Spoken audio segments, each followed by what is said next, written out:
very particular flavor in every meal. We smoked for breakfast, lunch, and dinner. It's amazing that our food could taste like anything else. If that was you then, get your lungs screened now. Surviving lung cancer starts with a scan. Learn more at screenyourlungs.org. This PSA was made possible by industry funding and guidance from lung cancer patient groups. Hey, wouldn't it be great if life came with a remote control? You know, you could hit pause when you needed to, or hit rewind. Like that time you knocked down that wasp. The views expressed on our programs are not necessarily those of WVON, Midway Broadcasting Corporation, or our participating sponsors. It's The Fundamentals with T-Dub and DJ Turbine on Chicago's Essential Storyteller, WVON. Welcome to The Fundamentals. I'm your host, Titus T-Dub Williams. We have an excellent show installed for you. Of course, we're going to talk about NBA free agency, an update on baseball with the Cubs and White Sox, and guess what? A hometown hero has came back to Chicago, so let's get to it.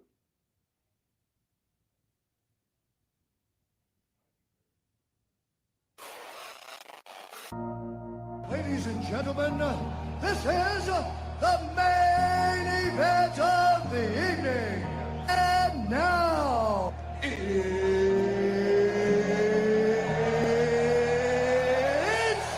time! Fundamentals. These are the fundamentals. All my life, been grinding all my life. Sacrifice, hustle, pay the price. Want a slice, got to roll the dice, that's why. All my life, I've been grinding all my life. Yeah. All my life, been grinding all my life. Yeah. Sacrifice, hustle, pay the price. Want a slice, got to roll the dice, that's why. All my life, I've been grinding all my life. Fundamentals.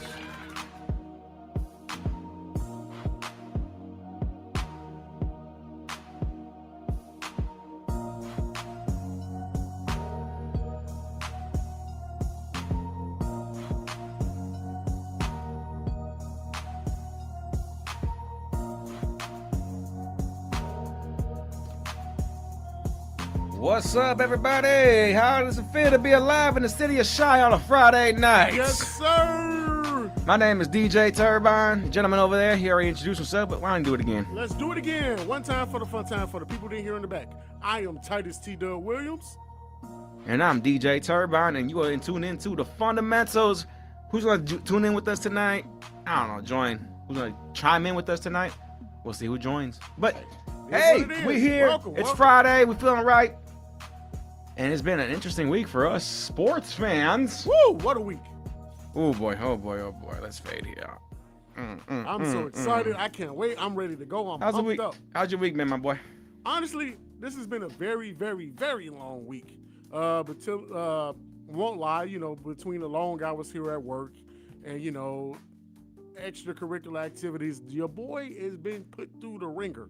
But I will not disappoint the fans. I am back. I'm ready to go, and let's get it going. That's good to hear, buddy. Good to hear. I'm glad to have you back on these mics. Absolutely. Every time we get these opportunities to share some kind of sports conversation, I know it's a great opportunity for us to do it, Oh, yeah. It motivates me to keep going. And for those watching on the Facebook Live, yes, I am wetting my hair. Do not question why. Just understand having this long hair requires that much maintenance. Okay, Mexican McConaughey. You're not Kendall. Stop. Stop. Why don't I have a nickname? I'm jealous. I want a nickname. I want to see who I look like. He gave it to me, bro. I mean, I can't. I'll figure something out. I will figure something out for you, buddy. He gives it to me. I didn't. I mean, can I get Will Smith or something like that? I mean, Will hasn't been the best in the media right now. Do you want it? I mean, you can get it. I want 90s Will Smith. 90s Will Smith. 90s Will Smith. We'll figure something out. I'll find you a nickname and we'll get there and we'll just put it on a t-shirt like Uncle Day Day's t-shirt or his sweatshirt. I'm just saying. I just want to be. I saw the Day Day on that sweatshirt, by the way. But hey, branding is branding, and I'm glad that somebody here's doing it. I would take Omar Epps. I mean, I'm not. Epps. I'm taking Omar Epps, because I'm dark skinned. So I'll take a good Cuban Gooding Jr. I'm just saying. I'll take what I can get. I'm not. I'll find. I'm a little thirsty. A good nickname. A good nickname has to just manifest from the ether. It just needs to come from that. So we'll figure that part out for you. I promise you, I'm so in tune with pop culture. I will figure something out for you. So you want to know something funny? Yerp. So as a kid, elementary school and my first year of high school. So I don't know if you remember this NBA basketball player from Chicago, part of that 05 Illinois team. I used to get called Luther Head when I was a kid. I'm like, I Luther look Head's above my head. nothing like him. I look nothing like that man. They're like, oh, this little Luther Head. And I'm like, what? I don't look like that man. Oh, okay, but I'll take the compliment because he's in the NBA, so whatever. It's okay. For the longest of my life, I was called Manu Ginobili. I'm not even Argentinian. Oh, come on, man. I'm not even Argentinian, guys. Leo Messi. I am as Mexican as it gets. Wow. That's And crazy. apparently Argentinians represent themselves as Europeans. They're not Latin American apparently. But that's a whole nother conversation for another one. I definitely understand. All right. I don't know. One time I get called, I was asked, was I Dominican Republican? And, Dominican, whatever. Dominican, I get you. Dominican. For sure. And I was asked, like, hey, do you know Big Papi Ortiz? I'm like, huh? You Like, should have said that's my cousin. You look just like him. And I'm just like, what? He said you look like Big Papi's cousin. Yes, Ooh. literally. And I'm like, I'm not Dominican. Like, what are you talking about? Like, I got that one time and it was crazy. Can I call you Medium Papi? I like it. I'm just saying. If you look, they thought you was Big Papi. Can I say you was Medium Papi? Because you are not that. Medium Papi is okay. I like it. Yeah, let's bring our other brother onto the stage over here. Let's go. Look who joined the squad. Uncle Day Day, Chicago's favorite uncle, saying sorry I'm late on the t-shirt. I love the actual excuse on the branding. Wait, what is it? Sorry I'm late. He actually apologized without saying a word. Can I get one of those, please? Go ahead. I Go wear ahead, Chicago's size favorite uncle. large. Size large. Can I get one, please? Can I get one extra medium? I see it extra medium. Hey, Ain't shout that out to small? Friday After Next. There's an Wouldn't that be extra- small? Oh, wow. Yeah, right. If you ever watch Friday After Next, you know that You that should've got joke. that one. You Extra should've got it. medium. I got it extra medium. Yeah. Oh man, Uncle Day Day, don't tell me. I knew that joke before you. Oh no, absolutely not. Come on. Oh, man. You're okay. not about to Okay, pull on black okay. card, I bro. just wanted one in my size because that's a great shirt. Extra medium. I'm going to use Extra it on Monday medium. when I come back to the station. Give me one expedited ASAP. ASAP. How's Chicago's favorite uncle been this week? Man, it's been a long week, man. A long emotional week. But outside that, I'm all right, man. A little fatigued, a little tired. I get that. Oh, okay. Yeah, a little tired, but I'm here. That's good to hear, buddy. You know, my Good to brother hear. just checking in on you. You know, was there any particular reason why I was emotional or anything like that? It's If it's too much, don't have to worry about it. no, Don't worry, bro. it's the year anniversary for my son's accident. His actual funeral was the 22nd, so it's been a year. I'm sorry. So it's been an Sorry to emotional hear week. I get it. I'm sorry. Yeah, but outside that, man, You know your brother's got you, man. appreciate it. I just want to do a check-in. I understand because my mom next month will be gone a year, so I definitely understand and I get the check-ins and how important it is. Yeah. And I feel comfortable talking on the mic with you guys because I've been thinking about my mom lately, really heavy and stuff, and it's been really coming down on me really hard. And so, yeah, I feel comfortable talking on the mics, and I feel comfortable talking to you guys about how I've been feeling. So I've been dealing with a lot emotionally and everything like that. So it's just like, I get it, and I appreciate that. And, you know, I got to do my due diligence with checking in, so I get it. Hey, that's what a brotherhood does, guys. That's Yeah, what we do absolutely. here. Let's you go. know. You know it. If you don't understand, I think I'm the blackest one here. I'm just saying because I love these two so much. But you know, What does it got to do with being the blackest one? because it's in me. And God loving, I feel it at this point with you two. When For you guys sure. backing me up, For you know, sure. I'm just saying. Uncle know Day Day, I'm just trying to put a smile on your face, bro. Hey, I appreciate That's it. all it is, Word. man. I'm just trying to build a smile on your face. Yeah, I appreciate it. But I mean, outside of that, it's been, I guess a pretty normal week, man.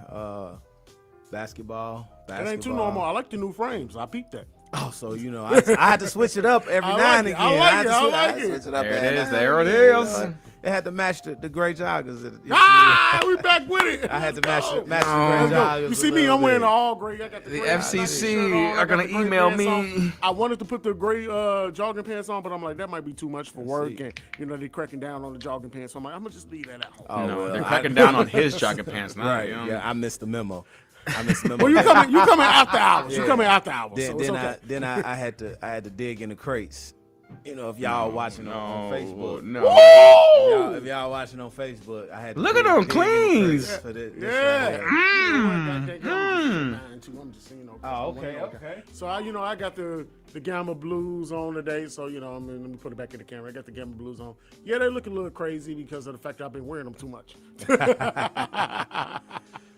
Yeah, these the international 12s. I know, right? They look so good. Yeah, they're about what about 8 years old. Ooh, I can't believe it's been that long already. Yeah.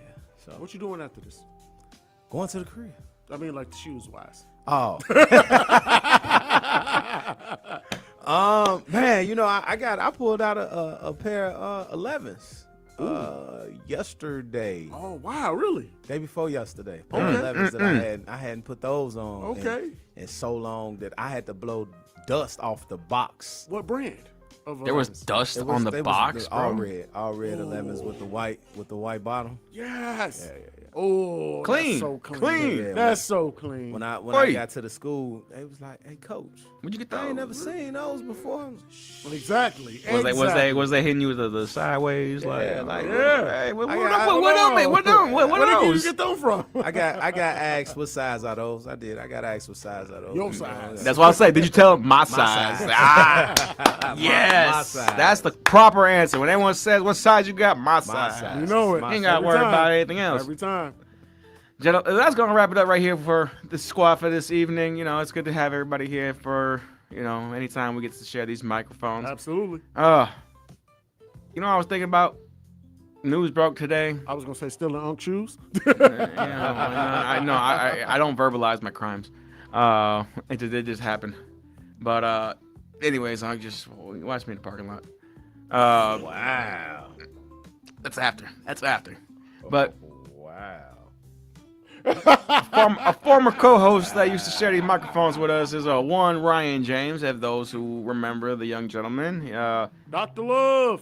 one of the best things that he always, if he was gonna bang a drum for anything when it comes to the sporting world, he is gonna be the first and one of the top to bang the drum for LeBron James. Raymond. Hold up. I got something here for that. Hold up. Raymond.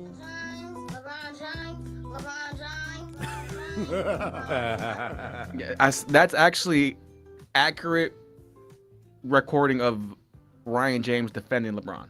Yes. That's exactly how he sounded. Fun fact. Every is- time. fun fact- LeBron James. That's exactly how he sounded every But time. here's the fun fact about that. If you didn't know, if you're just tuning in, that was LeBron, aka Ryan James, as a kid saying that. Mm-hmm. Oh, it He is. just grew up. Right. It is. And he just James. never stopped. He just never stopped. For those who don't know, the BOAT, I'm not going to say the GOAT, the BOAT, the best of all time, because the greatest of all time has had that Oh, so, reserved where for a you going while. with the boat? I ain't heard Well, that. that's what I one. said. The best of all time. I the, like that The one. BOAT. That's pretty LeBron's good. the BOAT. That's pretty Michael's the GOAT. We understand that. So, I mean, some of us do. At least those who are educated. You see, I asked about it. Clearly I Exactly. asked That I'm going to give you the caveat. LeBron James Good. equals BOAT. Michael Jordan equals GOAT. What is the difference? One's the greatest. One's the best. There it is. There it is. So with that being said, the like BOAT decided to take his talents from the West Coast all the way to the East Coast-ish, because Pennsylvania is not a coast. It's in the middle of, the Midwest-ish. So he is. But it's still considered east. Right, technically, It's far you're enough right. east to consider east, but we ain't touching Technically. water. Right. So LeBron James has signed himself a 2-year deal with a second-year option on a league veteran minimum to join the Philadelphia 76ers. Oh my God, which brings the starting lineup now projected to be from the 1 to the 5, from the point to the center, point guard Tyrese Maxey, shooting guard VJ Edgecombe. Edgecombe. Yes, thank you. I still didn't know Small how forward, you get that. the very highly touted acquisition that was even more than LeBron, Jaylen Brown.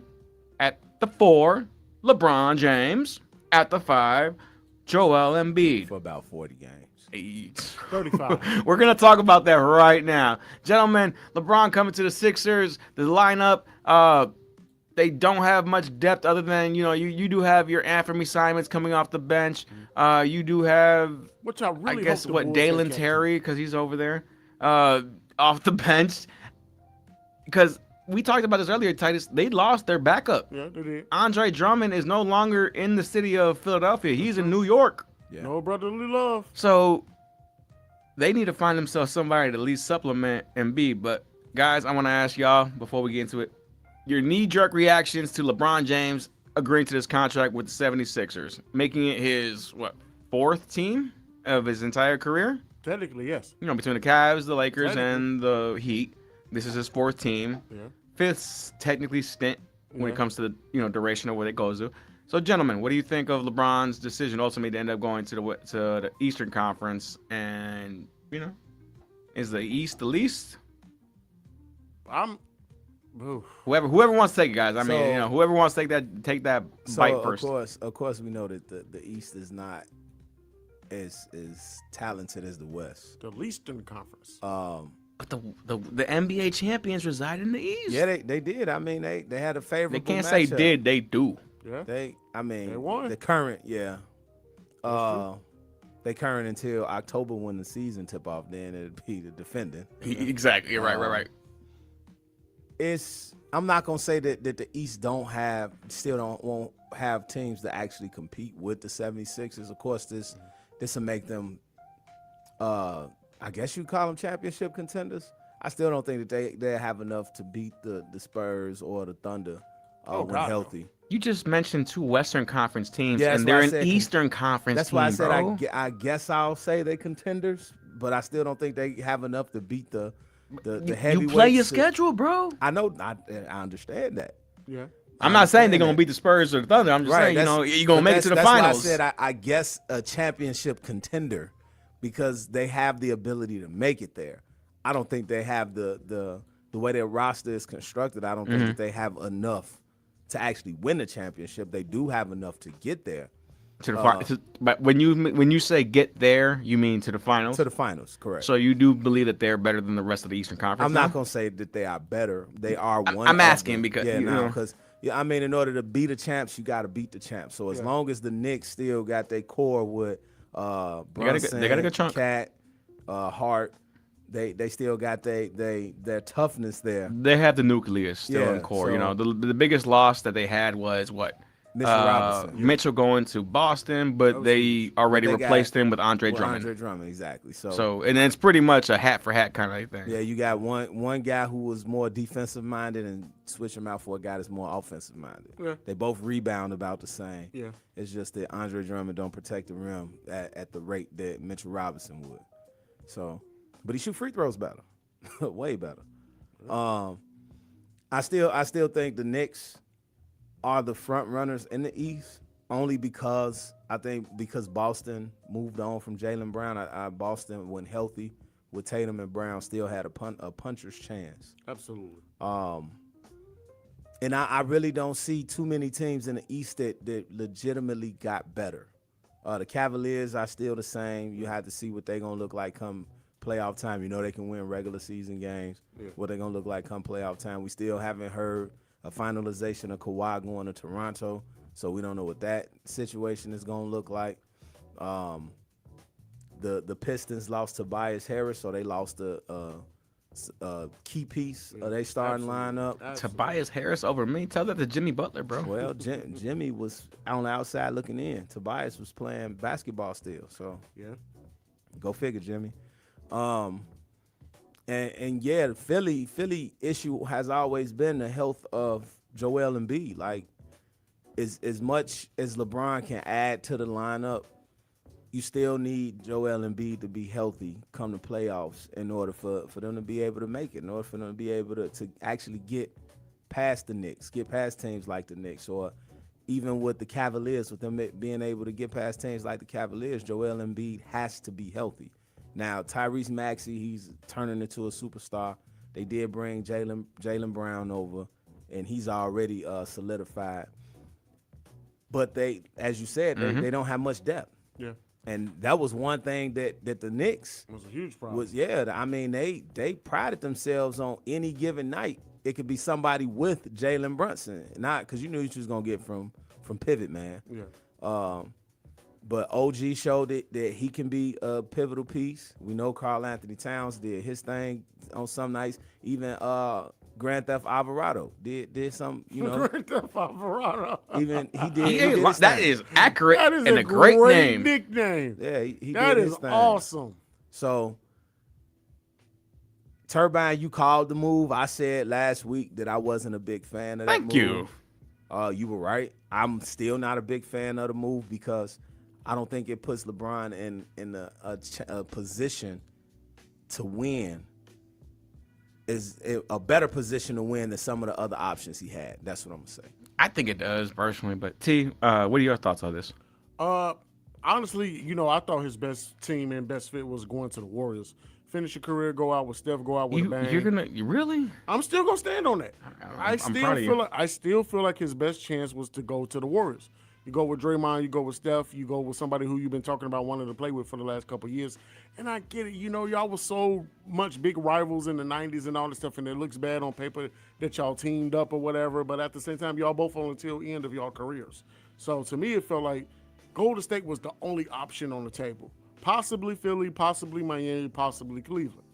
But, okay, on paper, Philadelphia looks great. They look like they're an Eastern Conference contending champion. But the most and obviously important thing to me is the health of Joel Embiid. Can he stay healthy long enough to make a playoff run? He's not going to be healthy in the season. We know that. Let's chalk that up as a loss. Let's talk about playoffs. Will he be available when it matters most? Who knows? And, okay, we're looking at Joel Embiid, thinking about him as a MVP type player that he won a couple years ago. Let's be real. He should never got that award. That definitely should have been the Jokic for a third straight MVP. But they just felt bad because Joel Embiid was like, I've been crying about it all the time. You know, let's give him an award. And I hate to say it like that because, again, he did have great stats that season. But, again, to me, again, that he should not have won an award. Jokic should have won an award. So, on paper, this looks like the best possibly way to go win a championship. And I know he loves Jaylen Brown. LeBron loves Jaylen Brown. So, okay, again, it looks great, but I get you don't want to be in the middle of the pack because, like you said, Turbine, to start the show, you're not going to beat the Thunder. You're not going to beat the Thunder. You're not going to mess around and beat possibly OKC. So I get it, but at the same time, to me, it just seemed like the moderate fit felt like it was supposed to be the Warriors. And, I mean, you got Tyrese Maxey at point guard. You got VJ Edgecombe at shooting guard, Brown at the small, LeBron at the power forward, and Embiid. And the first thing that pops out on me on the potential starting list is, again, health. LeBron, 42 years old. Is he going to play every game? Can he play back-to-backs? Can he do the things? Yes, he's not the first option, but at the same time, can he do enough sustainable things in order to help your team win? Joel Embiid, again, who the heck knows what you get from him in the season? So that's exiting out two starters of the three. What happens with Jaylen Brown? He never wanted to get traded. So is his head going to be in it to play with Philly? Is he going to be motivated to actually want to go and do this? You know what you're going to get from VJ because he had a great rookie season. You know what you're going to get from Tyrese Maxey. Again, that too is solidified as great. And then in the words of the great Jay-Z, talking about Nas and the Blueprint, you made one good album in 10 years. That's a fact. What else you got? I'm not going to quote all the words because, you know, it gets a little bit of He said he inappropriate. gave him two because one more was due. So Right, that's one every 5-year average. Yeah, that's what So you get what I'm yeah, saying? yeah. So that's what it looks like on paper right now to me. And it's like, great. It looks great on the spreadsheet. Like, oh, yeah, we got all these great players. But You need to find somebody to back up Embiid and quick. Because what they got backing him up ain't going to be nothing. like, who are these people? A Bona, a Hookah Party. That sounds like a Hookah Who Party. are these I actually people? like that name. A Hookah Party. I like that. I do. That's pretty clever. Jay Broom. Like I said, we just went from Andre Drummond, and they need somebody. And I told you earlier, hey, real talk. I'm just gonna throw this little log on the fire here. What if Philadelphia pulls off a Draymond Green acquisition? And you know, for this unit, he would hurt. He would help. But who do they Who did they trade? No, he's a free agent, guys. He actually declined his option. He's an unrestricted free agent right now. Yeah, Draymond still want to get paid. No, I get that. I mean, I guess, but at this state of the game, like, you know, do you want to try to win chips, or are you trying to win money? I know he already has 4 championships, so if it's the money, you know, the logical standpoint's there, but they need an extra big over there right now. They need somebody solid, and I don't see any other big that can do the dirty work. And you know what I mean by dirty work, you know? I mean, I get it. You're right. But my thing is with Draymond is that I don't see him going there because, number one, he's not going to leave Steph. The other part about it is that it just doesn't feel like he fits the mold of what this roster actually has on it. I mean, and I hate to say it like this, but you're adding another old player. Yeah, he has an experience in the rings, but you're adding another old player. You're not adding somebody who's you're not lying there. Yeah, you're not adding somebody who's a veteran but still has something to show. Like, for instance, Mitchell Robinson, perfect acquisition for this team if he played backup center. Right. Not Draymond Green. Yeah, and then and then you'll be talking to a guy in Draymond who former defensive player of the year, 4-time champion, and you're gonna say, hey, we need you to come to Philly on some type of minimum type deal. Not happening. And then come off the bench. Like, not happening. At this stage of his career, he knows what he is. No, that's and not playing true. with LeBron That's James, not true. I'm very confident That's he'll not be true. like, you know what, I'm gonna take my role. I think then Draymond how still do sees himself as a starter. He sees himself as still effective. as a factor. Yeah, he's still a game changer. And then where do you guys are where do you 100% play- right there. Where do you play these? If you put Draymond on this roster, when it's fourth quarter and you're in a tight game, you got 6 dudes that's gonna want to be on the court. Yeah. Like, egos really matter. I mean, I can see VJ being pushed to the bench, like not pushed, but like in crunch time. You know, we all know the old adage is not who starts or who finishes. It's who finishes, correct? But you put VJ on the bench, then you lose a shooting option, right? For sure. But you know, they're gonna look at Tyrese. They're gonna look at Jalen. You got yourself a proven young man over here with Tyrese Maxey. You have 2 Finals MVPs, 2 MVPs on your squad. I think you're gonna look at it, the logistics, and say, you know what, VJ, you're probably gonna be done. Honestly, we also forget they do have Anthony Simons off the bench, and when it comes to clutch time, that alone could be a problem for VJ. Nah. When it comes to clutch, certain scenarios. Did he sign an extension? Did he get a contract? He did. No, he's still on his rookie deal, bro. He's on his rookie deal. Okay. Yeah, nah, I don't see that. I don't see, like, It's only the second year on his deal, so they wouldn't extend him just yet. So we wouldn't be talking about roster or depth if there was somebody on the bench that could really contend with starter minutes. Yeah. We looking at the reserves. The only reserve on this list that has played, like, that you would be like, okay, he's a quality starter, maybe caliber player, would be Simons. I'm looking at 2 guys. I'm looking at Him Anthony and Dean Simons Wade. and Dean Wade. And Dean the Wade. second D Wade that LeBron ever played with. Forget that. Is that Dalen Terry as the third backup? Like, come on, Yeah, bro. DT. Our sloppy doing? seconds are over there. Yeah. DT is in the fix. He's the third string. That means he might get lucky. But I mean, I tell you, I see what you're saying. You wish DT would do better. This is why I said I hope our next 14 is better than our last 14. You know what I mean? That was him, and now he ain't doing nothing.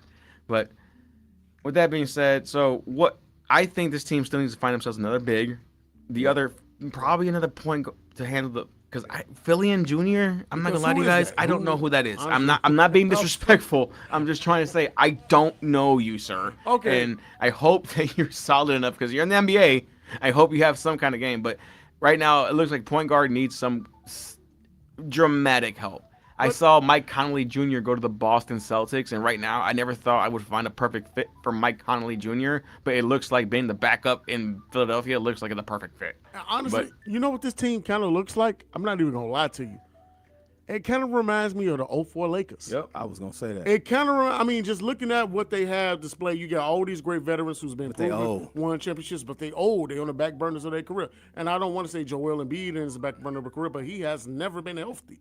So it's like, you looking at it right now, and then you look at the bench, and it's like, I'm getting 04 flashbacks right here. Like, I hate to say it like that. So what happens when you come up against a defensive-minded team like the Detroit Pistons was that year with Chauncey Billups, Ben Wallace, and Rasheed Wallace, and Rip Hamilton? It's like, I'm not even going to lie to you. It's not looking good. And you're looking at another team like the Knicks that know how to play defense because that was their big thing going into the playoffs. And throughout the playoffs, they were able to hold multiple teams to less than 100 points. So what's really honestly scary about this new Philadelphia 76ers team? Just the starting five on paper. Yeah. And as you alluded to with the Lakers, we've seen those starting fives on paper that you would be like, ooh, this looks scary on paper. And then you'll be like, hey man, they not even all that good. Right. Once you get on the court. Because what KD say, it's only one ball. Exactly. So it's like these guys, yeah, they're gonna be able to run through some teams and blow some teams out during the regular season. I expect it from young teams like the Bulls. Yeah, but you got three guys in the starting lineup that's prone to miss games with your top three, I guess. If it's Tyrese Maxey considered one of the top, is he ahead of Joel? Is he ahead of LeBron? Great question. At this point? That's a great question. But your front court with Joel, LeBron, and Jaylen Brown is prone to miss time. Yeah. So you don't know when those backups are going to be thrust into action. Yeah. Of course, you want to try to get them experience and get them an opportunity to gel and everything like that. But I'm still, that's why I was saying, like, yeah, they can, I guess we can consider them contenders because they have the possibility to make it. Yeah. But I don't see them being able to beat nobody that'll come out of the West. And I'm still not putting them ahead of the Knicks just yet. And the Cavs are still there. Like I said, if Toronto, if Kawhi that deal go through to Toronto. Toronto was good last season. Don't forget about the sleeper team, Miami. Well, we don't know what Miami gonna fill out their roster with around Bam and Giannis. Yeah. And I hate to say it like this, but you still got Orlando in the mix. They up and down, but they every other year they were good, they're bad. They're good, they're bad. They're good, they're bad. Last year they was bad. So this year they could be good. So it's like that's 4 teams right there that could possibly be ahead of you. Yeah. So I mean, like you said, on paper, I don't know. And honestly, and I hate to say it like this, but I don't want to rely on a 42-year-old LeBron James to be the leader of my team, and especially if somebody goes down like Embiid. Yeah. So I'm just saying. And I ain't saying that that's a bad thing and LeBron ain't got it, but he's still 42. So, Brother Wall, Go James probably will not win the chip. I don't know. Want to throw that out there. I don't know. I doubt it. Well, let's go to some of these calls. We got. All right, let's go to line 1. We got Patel on line 1. Patel, welcome to the Fundamentals here on WVON 1690. Good evening, brother. How are you guys doing tonight? All right, how you doing? Good. One thing, brother. This show only the black people. You don't have anybody else to give opinion. This is racism, brother. Bro, you gotta hit him with a little Espanol to let him know it's legit. Señor, yo estoy mexicano. Yo soy blanquito. Wait, brother. Listen, only the black people don't know basketball. They eat too much chicken, brother. I know this voice. Yes, I know this voice. We definitely know this voice. We all know who this is. Call him out, guys. I ain't gonna say nothing. Y'all do it. You done disguising, brother? I know, right? And brother, what? Somebody call him out. Come on, brother. We know who you are. You don't know. No, he's nothing, waiting for one of y'all. Oh. I know who What it do you is. mean we do I'm not waiting know for who one of you you are? two to call him out. Call it out, fellas. You don't know. You eat too much chicken, brother. What if I told you I don't eat chicken, Chris? There it I'm a is. collard greens person. There it Chris. is. There it is. Hey, Exposed. what up, guy? What's going on? What's going on, man? Brother Chris, man, boy, thank you for calling every time, I man. just You want to keep are it going to see if you actually a gave it treat. to us. Huh? I want to keep it going to see if you actually was going to snitch on yourself. And hey, I'm just calling in, giving y'all support, especially you, brother T. I know what you were saying. about your mom. I just wanted to put a little bright spot on it. Thank and, you, man. I appreciate it. I needed that, man, for real. You always love, man, all y'all. I'm just calling in, giving my 2 cents. But I think if Embiid is the wild card, if he can stay healthy, that's a big if, though. But I think if they put him like a management, like 40, 50 games, because remember, he almost won the ship if what's his name, he hit that lucky shot that went in the air. Kawhi. But guess what? He played more than 40 games that season. Huh? Embiid played more than 40 games that season. Oh, that season he did. Now, Brother Chris, I want to ask you this. You don't think that Bron, being who Bron is, with the clout and the status that he has coming into this team, if you look what he did in LA, and what I mean by that, like, you look at Luka in Dallas, he don't look like Luka in LA, meaning the physicality. Like, he literally, somebody lost some weight over there. So I think they're not going to do nothing, because if you look at it, they made the wrong call, and Brunson got a ring. Luka, no disrespect, Luka don't have a ring.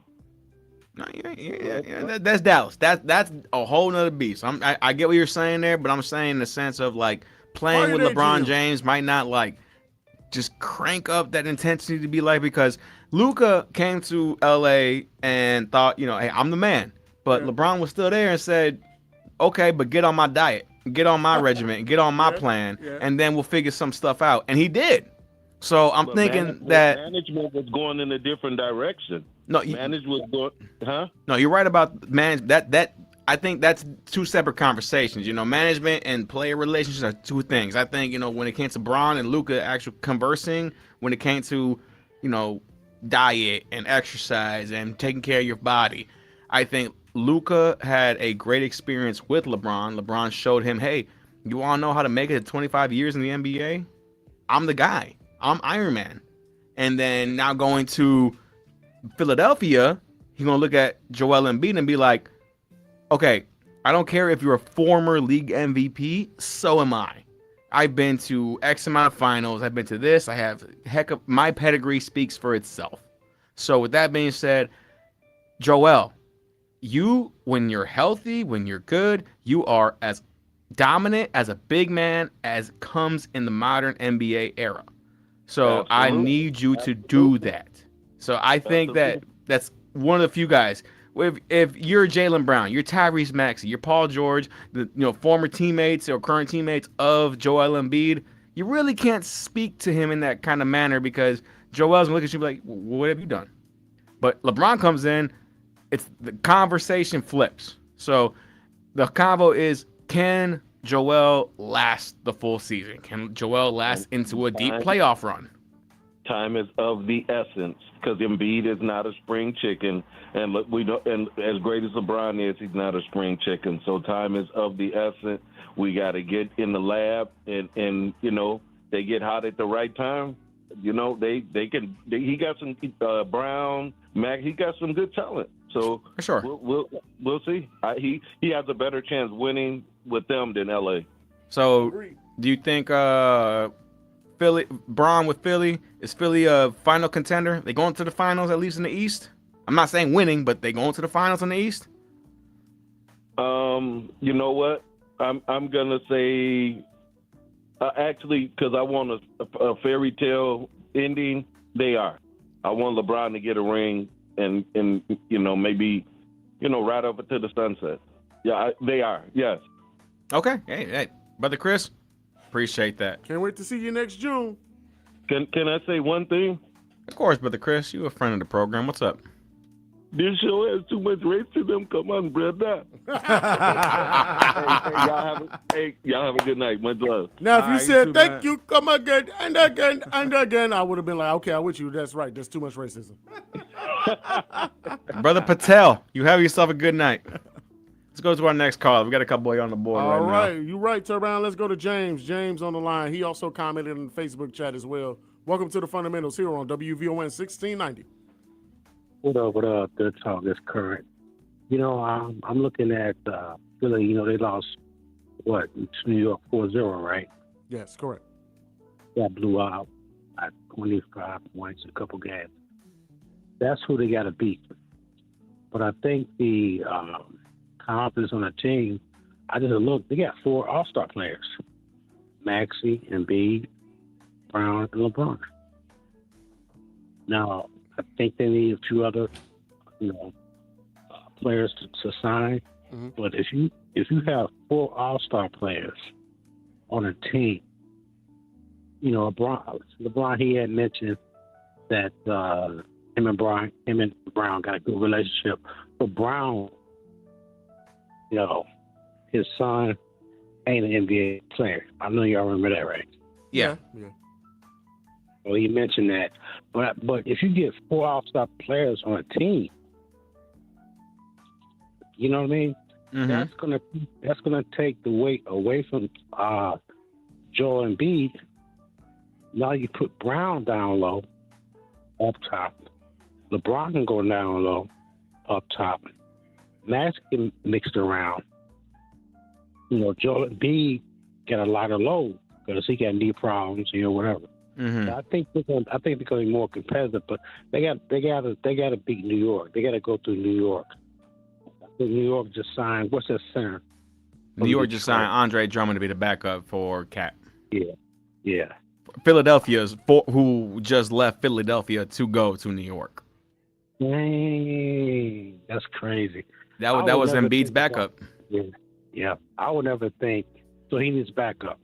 I would never think LeBron would went to Philadelphia. I thought he was going to Golden State or Cleveland. Same. Okay. But he's going to Philadelphia. Going to say he says he's going to live in New York and take a helicopter to every game. Did y'all hear that? I did hear that. I really did. And I heard people asking that question today about like, oh, so you're going to Philadelphia. Is that helicopter still going to be a thing? Kobe did the same thing. I'm just saying. I mean, I really wish Kobe didn't. No comment. Hey, you wrong. Yeah. Titus, you funny. You funny. Hey, James, before we get you out of here real quick, do you think now with the way that the Philadelphia 76ers are constructed, can they compete with the New York Knicks right now? Even with Drummond coming in. They cut a really good chunk of their core together, but I'm saying with what is there now and what's here in Philadelphia now, you think they got a chance? Because, to beat the man, you got to beat the man. With LeBron, they got another 20 points. 20 points, 10 rebounds. They got another option. So you add that to the mix, you score more points. So I think it's going to be a little more competitive to New York. All right. Here's the funny part about It's that. yet to see, but LeBron bringing 20 points to that team. Here's the funny part about that, James. I don't think LeBron's going to average 20. I think this will be the first time. In his life he actually gets double digits, but it won't be 20 because he'll be technically, quote unquote, the 4th option where he wants to be. So I don't think that, honestly, you'll get 20 points from him averaging a game. Well, you got 20 with Maxey, you got 20 with LeBron, 20 with Embiid and Brown.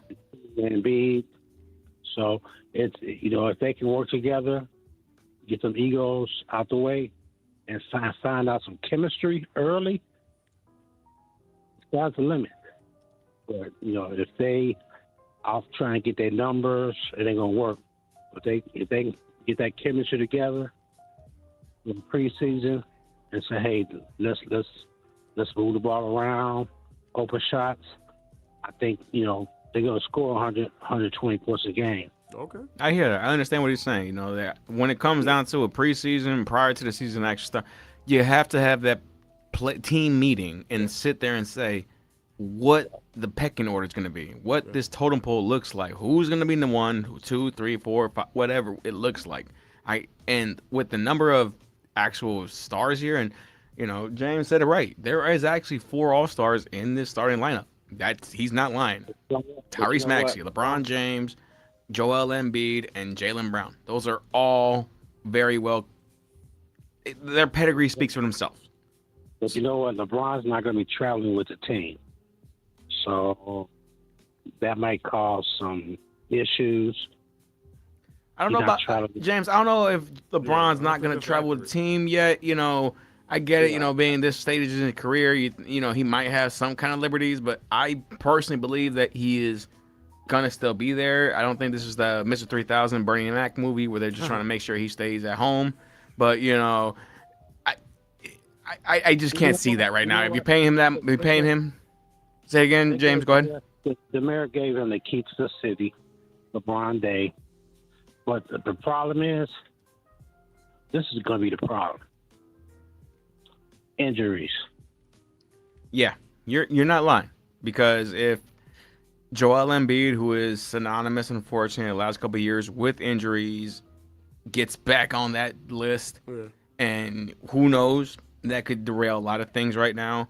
And we already looked at the lineup a little earlier, and we realized that this lineup is very thin when it comes to the bigs. And Joel does not have a solid backup. Before, Andre Drummond was the solid backup, and no one's going to argue that Andre Drummond is not a solid backup, even if he ain't going to stretch the floor. But he's good to give you at least minimum 10 points, 11 points, and about maybe 15 to 16 rebounds a game. But, you know, he ain't nobody's floor stretcher, but he's going to do what he needs to do out there. Yeah, he played his heart out. He played on one leg during the playoffs. You're right about that. So you're going to have to see the pace. Maxey got a good pace. Can these old guys go up and down? They're going to need some second stringers. You know what I mean? They're going to need some other parts of the team. It's going to be interesting to see, you know. But Philadelphia is the last place I thought he was going. But, you know, let me say this here. The GM on the Philadelphia, he played in an all-star game with LeBron. He has a picture with LeBron in high school. Did y'all see that? Yes. Yes. I don't think nobody won LeBron. Him signing the 2-year deal for $8 million. I'm like, it's technically a 1. It's his option when he wants to come in the second year. But yes, it is a 2-year by the definition what the verbiage is. Right. That's an eye opener. Like, you know, he signed for $8 million for 2 years. It's a league. It's a veteran minimum. Yeah, he literally said, "I'm not gonna hold up the salary cap," because last year with the Lakers, it was what, 50-something million. I mean, this is hyperbole, but it was up there.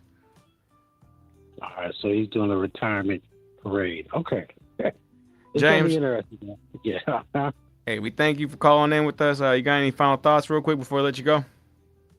No, let's look at the Bulls. Bulls got that number 1 draft choice. I think they're going to have a competitive team. The whole league is going to be competitive. You know, people moving around. Oh boy, he went from Memphis to Portland, Trailblazers. Everybody moving around, so it's going to be an interesting season, man. Most definitely. Hey, check in with us when the season gets going, and we can talk a little bit more about that then. All right, man? All right, for sure. All right, you have yourself a good night. Be safe out there. Let's go to our next caller right now. We got Al Stone. Al, Hey. how you feeling, Al? What you got on us? This LeBron James going to the Philadelphia 76ers. I think this is a coaching year for LeBron. I think he'll be injured his first 2 months back, and he'll spend the next full year coaching Embiid, and then he'll show up for the playoff to make the 8th seed, and that'll be his going home party. But I did have a question for you all. And I know this is off the beaten path. Who is this Caleb Wilson guy? Are you serious? Well, I'm just trying to figure who is it. Who is it to you all? I mean, who is this person? Who could he be? Okay, so I'm gonna respond to the LeBron. Okay.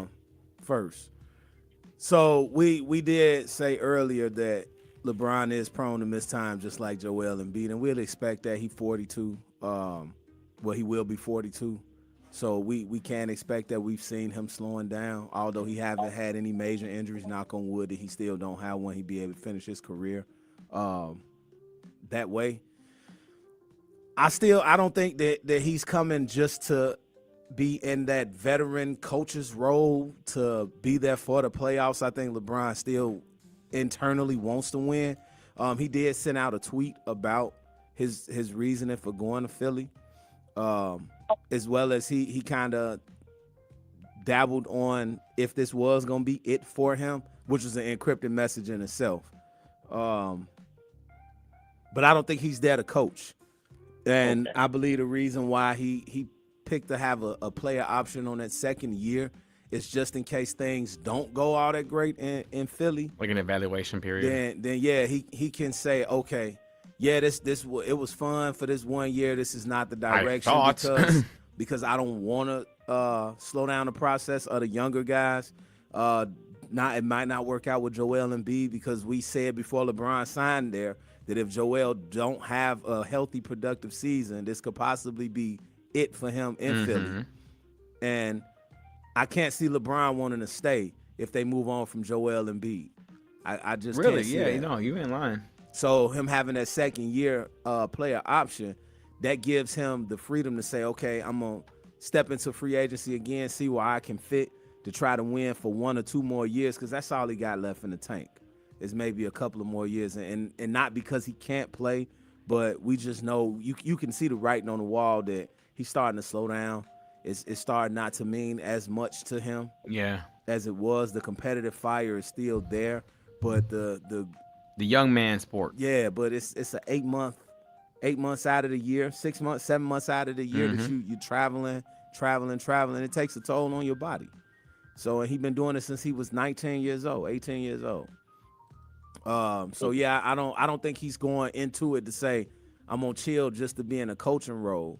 I think he's going into that more to say, okay, this is what I believe to be the best fit to give me an opportunity to at least compete for a championship. Now, as far as to Caleb Wilson, Caleb Wilson is actually probably the most overall talented player in the draft. He got injured early in North Carolina, so it was a lot of people who really didn't get to see what he was capable of, his ability and his talent. It was a question about his shooting ability when he first came into the league. There was. But he addressed that real quick in Summer League and was like that the system in North Carolina wasn't fit for him to be a shooter. And he did. He made it look like, oh, wait, I can't shoot? I can't? Somebody didn't do their homework. Yeah, so he actually is I believe he is going to be a superstar caliber player, not just an all-star, but a superstar caliber player that plays both ends of the floor. I see the potential of I can see the comparison to Kevin Garnett. That's the most one that's going around the block right now. But I think he's a little at this stage in his career, as far as to when Kevin came in. I think he's a little more offensively polished, which of course you would expect from 25, almost 30 years in between the two. Right. But he's definitely he's a gamer. He's a gamer. He will by far be 1A and 1B with Modest Buzelis real quick. So Al, to answer what you were asking, like, hey, who's Caleb Wilson? Like, what is this guy to us? The best thing I can tell you right now, or the best simple one statement I can say is, I think the Bulls got it right. Meaning that this selection was actually somebody that can be somebody. The last couple times the Bulls have been active in the draft, they haven't been this high up. The last time they selected somebody this top high, meaning, 4th overall pick, it was Patrick Williams. And right now, Bulls fans are just screaming from the rooftops that the contract he has, that the guy who has the contract that he has doesn't deserve the contract that he has. So it's bad. So, but to see what Caleb has been doing so far in his collegiate career, what he showed us in Summer League, and what's the word I'm looking for? The presentation of himself to Chicago and Chicago media, this kid's not missing any beats. Like, somebody taught this guy PR. Somebody taught him how to address the media correctly, give him not enough, give him a little, give him this, and his game will speak for itself. And right now, he might ultimately be the best thing that happened to Chicago basketball in a very long time. Yeah, very long time. And then the fact that he wanted to be here during draft. I don't know if he wanted to be here, but if more, he accepted he's going to be here. He had the Derrick Rose pin on, and he pretty much, of course, like you said, whoever is helping him with his PR, he said all the right things, that Chicago was where he wanted to be. So I mean, if he's here by his own admission, that was his desired destination, then you can expect for him to put forth his best effort. Now you're gonna have to be patient with him because he is 19. But I'll say this much, you Al, can expect the growing pains. If you're watching Bulls basketball and saying, "Hey, I'm waiting for this. I'm waiting for that guy," I'll give you right now, say that this might be the guy to watch for, and just kind of critique, and just see where that matches to. And if it's good, it's good. If it's not, it's not. Well, I'm expecting Anthony Edwards. Wait, out of Caleb Wilson? I like first day.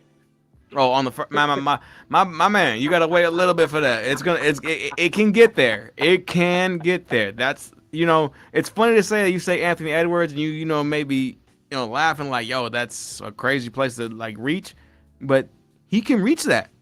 I'm telling you, he actually might make it that far as an actual established star in the NBA. He just needs a little bit of time and a right squad around him. And right now, this squad is playing with house money in the sense of we haven't done nothing. We haven't been anything. Yeah. We have a new coach. We have a new system. We have everything new. So right now, this whole season is house money. But we all know that at the end of the day, we're trying to make this the Caleb Wilson show. And hopefully it goes somewhere. I am actually optimistic because this kid hasn't given me any reason yet to think that he cannot actually achieve what he thinks he can achieve. I agree. Well, that was you all are usually on the money as usual. I just want to chime in. You all have a good evening. Thanks, Al. We appreciate you for chiming in with us. You have a good night. All right. Yes, sir. T-Dub, what do you think about Caleb Wilson and the comment we just talked about here with Al Stone? Yeah, absolutely.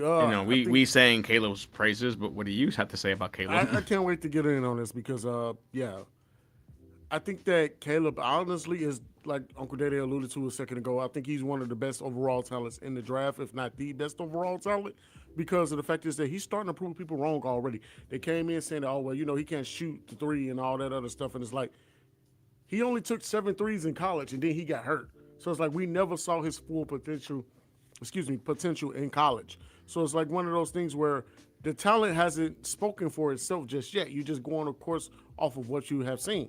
I mean, they did the same thing, honestly, with James Worthy when he got hurt in college. They did the same thing with other players when they got hurt in college. Kyrie Irving. So it's just like it's one of those things where you see things like this happen all the time. It happens, You can't evaluate the actual full potential of the recruitment scout. I said this since he got drafted. I was like, I think they got this right. You did. You said that since day one. Go ahead. You said that since day one. I still think that 15 should have been Cameron Carr. I agree. I still think they fit, but we talking about Caleb. But I still, because we talking about them and getting it right. And Dalen Swan, we know he's a projected slasher defender, and they tried to give him the two-way label, but he don't shoot the ball well. That's the problem. And then you had Cameron Carr that shot the ball well and then led NCAA in blocks at his position, which lets you know he is a capable defender and he can score the ball. And you still need scoring on this Bulls team. I can't tell you the last time the Bulls had we have a legit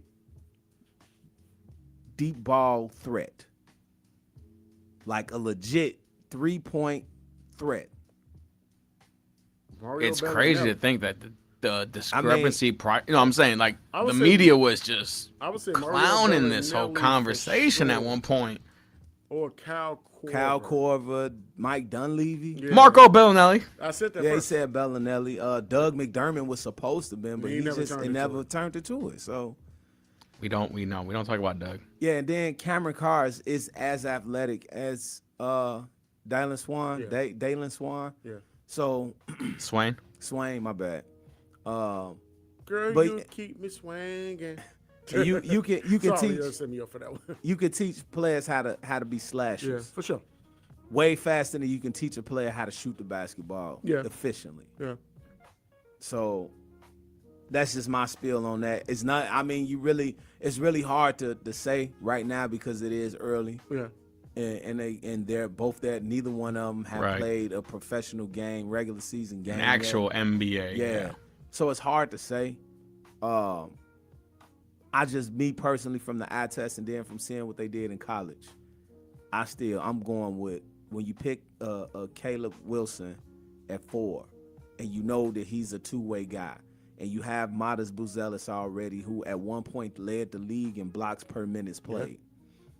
Josh Giddey is a solid defender, and we all know if Patrick Williams can do one thing, he actually can play defense. You still don't have nobody that can shoot the ball. You don't have nobody to shoot the ball. He can. If it's one thing he can do. I was sure looking at you talking about like Kenny. If it's one thing he can do, as long as the Bulls don't continue to play, and I mean, I guess he's a power forward now. Game? Yeah, he is. No, as long as he don't continue to play out of his position, which they have been playing him out of position since he started. Yeah. But he can guard. He can play defense. It's just the other things that he struggled at. Yeah, dribbling, scoring. We're going to talk about contracts and who earned theirs and who didn't. And I'll tell you right now, Patrick Williams will be on that This way. is like a Zach Levine thing with Uncle Day that, you turned it to with Pat Will. Man, I hated Zach LaVine contract, not because Zach couldn't play, but because Zach was a career loser. And I know the Bulls right now, we ain't playing for nothing, but this contract still sucks. Yeah, it does. Like, we're not going to a playoff run next season, but this contract still sucks. And he one of the highest paid, if not the highest paid player on the team. And I feel bad. Like, I look at, let's say, the Denver Nuggets and Christian Brown, who had an amazing season last year, 2024 to 2025. Coming into this season, 2025, 2026, he fell off. Yeah. But they gave him the extension. And going into this offseason, his initial contract is ending and that big contract is starting to hit. So the balance out is not going to match, because when he was playing that level of ball, he was earning the extension.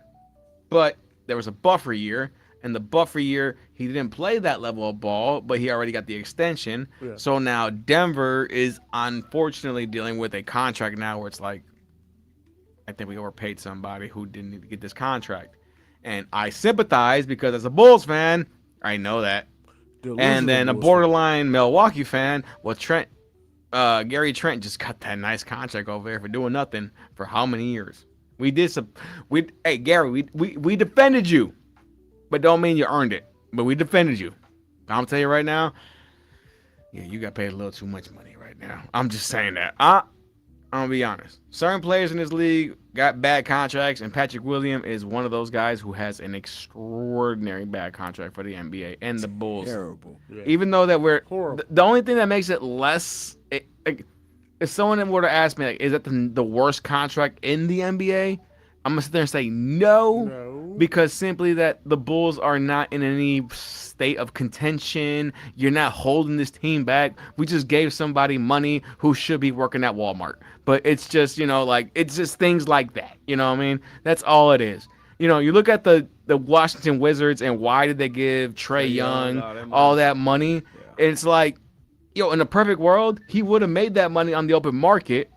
However, if you let him hit the open market, you would have realized there was nobody else bidding against you. So you gave him a nice little payday. So Patrick Williams still might not have the worst contract in the NBA. I don't think he has the worst. It's one of the worst. It's not the absolute worst because of the situation. Because you have to look at team situations. Like I said, Christian Brown's contract now becomes a problem to Denver because if they really want to stay in contention in the West, well, now that contract hinders that. You know what I mean? We ain't doing nothing. Yeah. Well, I can tell you this. One, Zach LaVine, who we just mentioned, the aforementioned, just picked up the player option this summer on his contract, and it's a $49 million contract, which was the last year of that horrendous $215 million contract that the Chicago Bulls I would have gave picked him. up that. I would have year put that. already? I would have Last picked year. up that option too. Of bro. course you. Of Of course course you you would. would. All that millions and millions Wow. of dollars. Of course. We This already last- at the end of that contract. Hey, is Otto last Porter Jr. year. is no longer Hold on, in the hold on, NBA, hold on. and The he fa- picked up that $30 million contract. The fact that it's already the end of that contract is crazy to me because it felt like he just signed it. No, I've been complaining about that contract. years Years, and years, every Don't Yeah. feel like every it. bro This feel like maybe year since our 3. first fantasy football draft. Yes. They feel like Before it's the that, first year of you complaining, or maybe the No, second. it's No, been a while, it's been a while. and Uncle Dede has been a been while. a stalwart of just banging that drum of why. Crazy work. He will be an unrestricted free agent in the summer of 2027. I don't know. Honestly, I'm going to watch Zach Levine's And the you- rest of his career you with know- just a microscope because I'm like, are you gonna win at one point? You know what'd be funny? What's up? Is if he's a Chicago Bull next year. That would be funny. No. Oh my God, Uncle Dede. In a perfect world, please, I can see please that happening. That's no. the crazy part. I like Flight 8. I love all that stuff. I did. But we didn't win. We didn't do nothing That with Zach belongs to Caleb Levine. Williams. Flight What's is the Caleb point? Williams. Yeah. Wilson. You know, hey. we can't be a city just built off highlights. Can we win championships? Can I be Boston for just a good 10 years? Yeah. You know what I mean? At this point, my life it keep going on and going on. Every time I go on, I'm like, why didn't this last decade be this for this? Like, why didn't this last 10 years, 5 years, whatever years be for this? It blows my mind sometimes because I'm just like, why didn't the Bulls figure it out? Why didn't the Bears figure this out? So, for Chicago Can I answer sports, that? obviously, hey, Chicago, this is what we talk about here on the fundamentals. We Chicago based. We don't talk about Chicago sports. Can I T-Dub, answer what you that? were saying? No, I want to answer that because you just asked a great question. Mhm. I'm gonna get a little bit of my Caleb Wilson spiel, and then I'm gonna go into the question you just asked. Sure. Wilson. I keep Wilson. saying Williams. Wilson. Wilson. Yeah. Wilson. No. But I'm yeah, sorry, Wilson. like I said, I think he's the best overall athlete that was in the draft. I love what he's going to be able to do. I love his characteristic of wanting to be here with the D Rose pen, and the first practice that he has, he calls and talks to actual Derrick Rose and stuff like that. So you can tell that he wanted to be here, and because it's still Chicago, no matter what, it's still the third largest market. So you want to be somewhere where you can feel like you can build a brand. So I understand why he wanted to be here, and it made sense why he wanted to be here to research this franchise.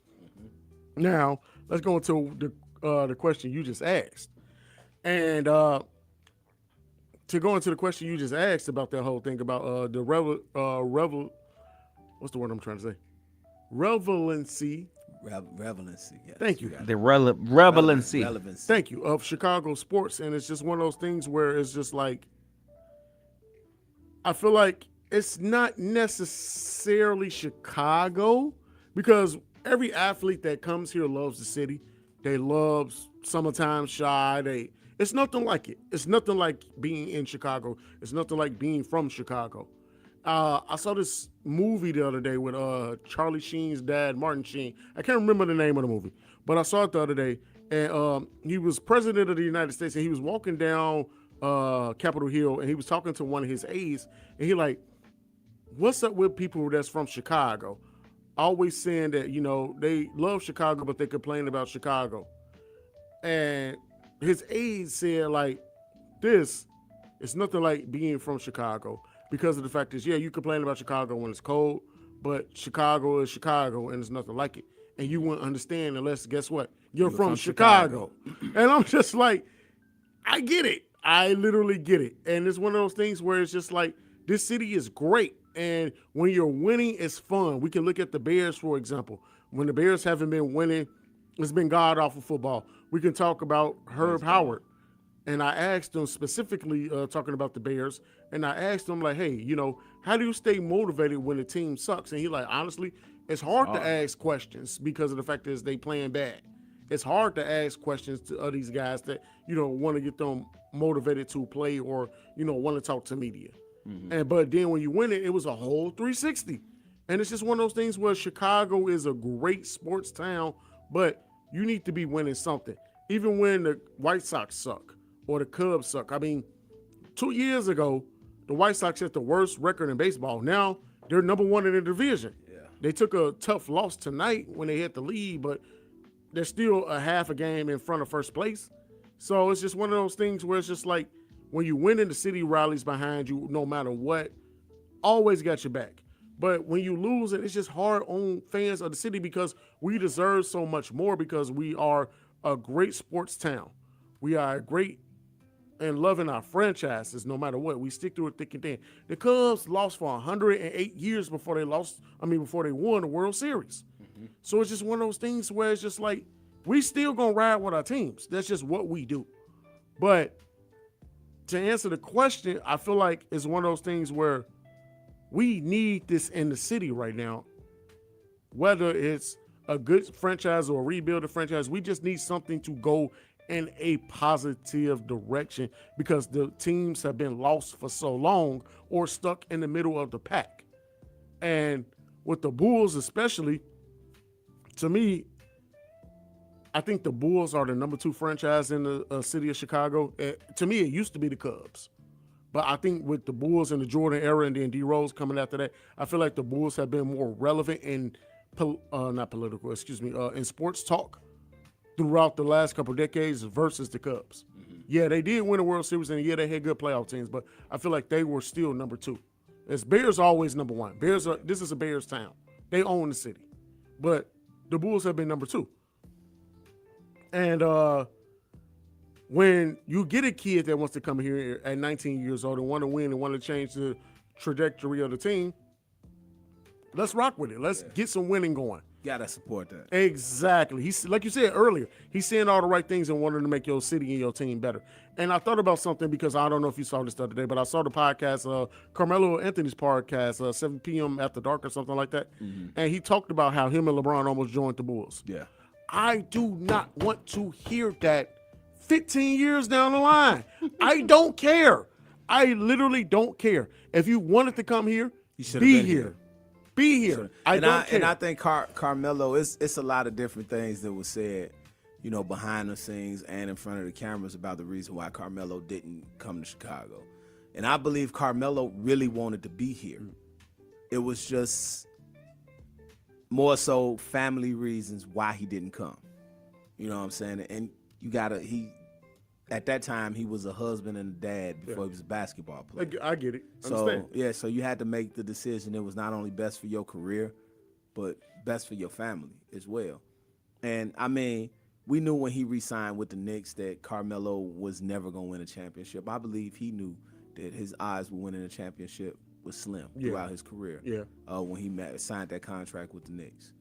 But I agree with you 110% that Chicago sports needs, hopefully the trajectory that the Bears are going on with them picking a lane and them having an understanding on what it was that they wanted to do and executing it to the ability that they have, where they put people in position of leadership that were here to do a specific job, and they didn't get the position because of some loyalty, because of a name, because of who your daddy was or that you played here or anything like that. And I think the Bulls are finally starting to pick up in that same lane as the Bears. Absolutely. But we do have an issue with management and leadership here with Chicago sports teams. But the Cubs was amazing for a bunch of years. Yeah. And then they went through ownership changes, and it went from a baseball team to a sports business. And you could tell the difference between teams that are focused on the profit loss more than actual winning, and teams that I want to win, and the money is going to come as long as I'm winning. And you know what's funny? I apologize for interrupting you because I want to get back to the same points to keep you going.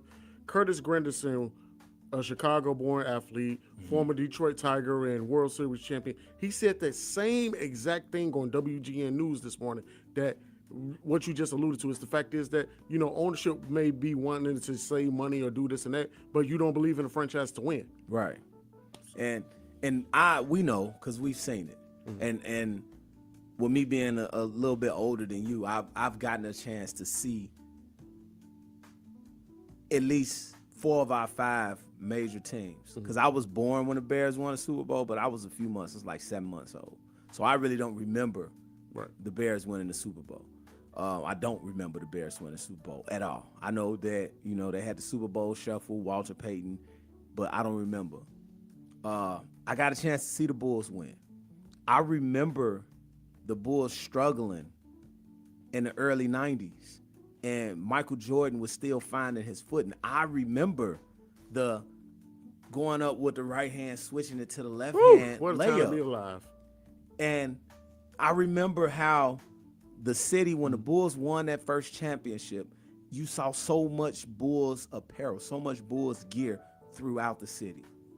I remember when the Blackhawks won. Man. Everybody watched hockey. I had so many, man. Everybody. Nobody could tell you who Ed Belfour was, Chris Chelios, Jeremy Roenick is. They can't tell you who these guys are. But we, in our group, Patrick Kane re-signed with the Blackhawks, and we like, Kaner welcome back. back. Welcome Kaner. back. Love it. Everybody became hockey fans in Chicago when the Blackhawks were winning. When the Cubs were making that World Series run, even us White Sox fans, us true Chicagoans, because you got the a-holes still, but us true Chicagoans was rooting for the Cubs to win. Yeah, no, for real.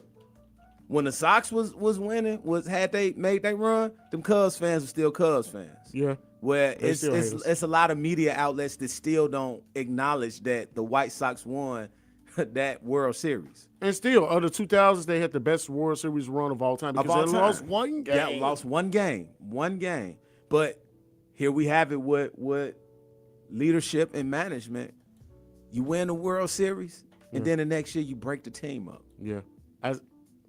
Michael Jordan, Michael Jordan completed, him and Scottie Pippen completed a feat at that time that had never been done before twice. Yeah. They won 3 championships in a row twice. Yeah. Now, just to put it into perspective, right? Yeah. When was the last time the NBA had a team win back-to-back championships? The Couldn't Golden tell State you. Warriors was the last one to win. Of course, right. But prior to the Golden State Warriors, you got to go back to what? Miami won 2 in a row? Yep, that's it. Prior to Miami, it was The Lakers. the right? Lakers. Right, yeah. Prior to the Lakers, it was the Bulls. The Bulls, yeah. So winning back-to-back 2 in a row is tough, let alone 3. Yeah. That's why it's only 3 teams in NBA history that has ever won 3 championships in a row. The Bulls did it Bulls, twice, Celtics, and and nope, Lakers. the Bulls did it twice, and the Lakers did it once. The Celtics had never won 3 They in a row. never did it.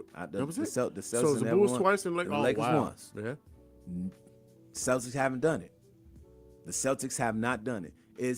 I believe the Houston Comets won 4 WNBA that's true. championships That's in a true. row. That's true. They did. But it is so hard to win a championship and repeat because management, ownership have to be on the page of understanding that we have to figure out a way to keep these guys together. Oh, it was maybe like 3 weeks ago when I told y'all that OKC was about to go through it. They just You lost did. Lou Dort You did say that. because I you're going to have to remember that. pay these guys. Yeah. When you get these guys young the way they did and you can get them all on rookie deals and they can max out on their rookie deals, you in business. But eventually, You got to pay them. you got to pay them. And when you have to pay them, the way the salary cap work, you can't afford to pay them what other teams would be able to pay them. Yeah. So Chicago struggles from management and leadership. The Sky won a championship. The next season, they lost in the semifinals. Yeah. The following season, they broke the team up. Yeah. They let Khalil Copper get away, won an all-star. For no reason. They let her walk because they did not have the amenities that other WNBA franchises had as far as to practice facilities, rehab for treatment facilities, and all of this, right? The Chicago Sky was supposed to practice this season in their own practice facility in Burbank. Yep. It's still not open. Yep. That's true. Won't be ready until 2027. Now, when you look at Vegas, when you look at Phoenix, when you look at Minnesota, these other WNBA franchises that's putting these women in position to get the best treatment that they need, have the comfort when they go on practice. You're not practicing in high school gyms. You're not practicing in rec centers. You're not practicing in college arenas. Like, this guy announced publicly that they will be practicing at Wintrust for the rest of the season. Why aren't you practicing there and that's where you play? Yeah. Why don't you have, you know why you're not practicing that? Because you got to share the building with DePaul. Yep.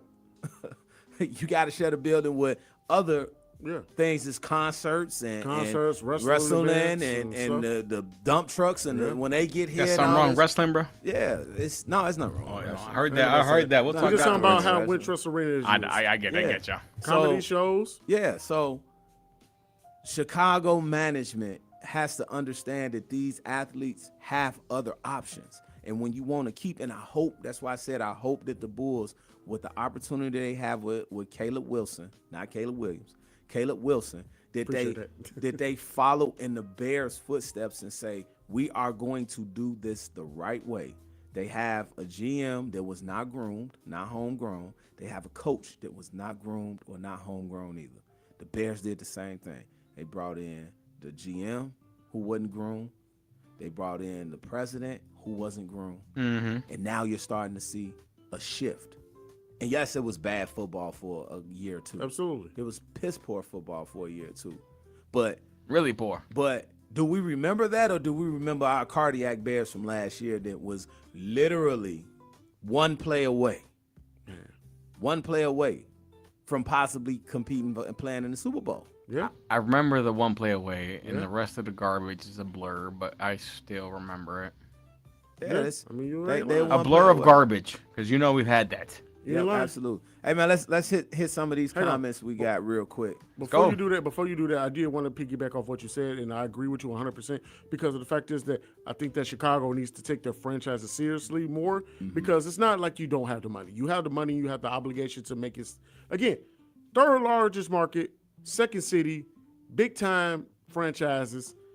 Let's make it happen. You can do something to make these things happen, to make sure that, you want better for your teams and your franchises. It's not like you're not getting the money. I mean, for God's sakes, the Cubs sell out every year. The Bulls sell out every goddamn year, even though they suck. So it's like, come on, bro. It's like you're getting the money to make your teams better. We got to do a doc. You just got to want better. You literally got to want better. Really should. That's all. Go to the comments, please.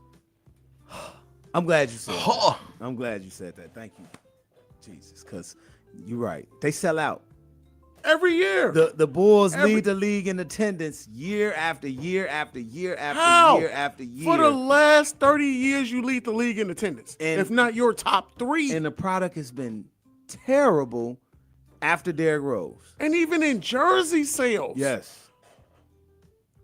But hey, check it out. Check it out. In the growing league, the Chicago Sky traded a cash cow in Angel Reese. This ain't got nothing to do with her being an all-star. This is the fact that she can sell tickets and jerseys. Yeah. And they let her go. Yeah. They traded her. Yeah. Because of a comment. You gonna trade Skylar? They ain't trade Skylar. Yes, Skylar said the same thing. Agree. Uncle Dede, I was still. But here's my thing. Trade Skylar? No. No, you can't. I was still. Hang on. Because remember, I've been saying for the last year, maybe year and a half, that one of the two had to go. Yeah. It was going to be Camilla or Angel.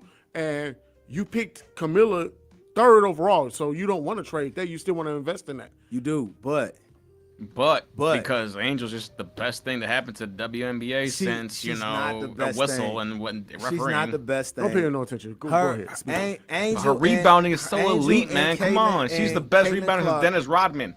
Angel and Caitlin Clark financially moved the needle. Agree. Bringing more eyes to the game. I do agree. More butts in the seat. Bro, Angel and what Caitlin needle Clark. are you watching? I'm talking about as far as to the revenue. The revenue of the league. The revenue. Also to piggyback on that, because the WNBA All-Star game and All-Star festivities are here this weekend, the teams practice at President Obama Presidential Center at the home court, and he came and surprised them. That was amazing. It was awesome. It was awesome. But again, guess the big-time players who he's looking for to talk to. Angel Reese. And Khalil. Asia. Mm-hmm. Caitlin Clark, dude. Stop playing that game that Khalil. Stop. Because I saw the pictures, videos, and him want to take pictures with Khalil. My gosh, Uncle Dede. Angel. But Caitlin was fourth. That's all right. No. And no this Fourth? Yeah, my fourth. My fourth. That's my who the fourth fourth. guess. That's My out of fourth the guess. current NBA world. She's fourth. She should No. be No, minimum no, second. No, that's not what I'm saying. That's not what he's saying. That's not what he's saying. That's not what I'm But saying. in that situation, he's doing his stuff. I get what you're saying, but he's trying to agitate you. Yeah. Be focused. Stay tuned with it. But from what we saw, that again, the biggest markets of the WNBA, he wanted to talk to Angel Reese, and he wanted to talk to again Caitlin Clark. So I get it. I understand exactly what you're saying because they bring value and marketing ability to the league. That's why I always said that I have nothing against Angel Reese whatsoever, but her and Camila was not going to work here. And she's bigger as a brand versus a ball player. Yes. And I'm not Yes, saying she's absolutely. a terrible ball player She's at not, all. but she's a bigger brand. Exactly. She's a bigger brand, and she will bring in more. Brand don't revenue. win basketball games. That's all right. Are you trying to win basketball right now? Yes. At the end of the day, you play to can't win convince the me. game, Uncle Day Day. You can't convince Those me. last couple losses, I don't know what you're talking about, You brother. can't convince me that the Sky are making moves to win basketball. He there front Oh, and they center. tried, You know, but a because lot of injuries even- happen. You even- can't no, pretend that they're it not. ain't No, even- no, it ain't no, even no. about the injuries. God. It Sweet started Lord, baby Jesus, don't pretend that the Sky didn't try to put a squad together this year. that. No, hear me out. It started when they traded that third pick for Ariel Atkins. Agreed. And then they That was moved 2 years ago. And then yes, and Yeah, then they agreed. moved. Then they moved their To first appease a lame duck star. What they did. Lame duck. She ain't winning nothing. She's just there for tickets. But she Man, don't no. affect the They win-loss made- record. She was second in rookie of the year voting. I don't care what she was second in what. She don't affect winning. Okay, we'll see.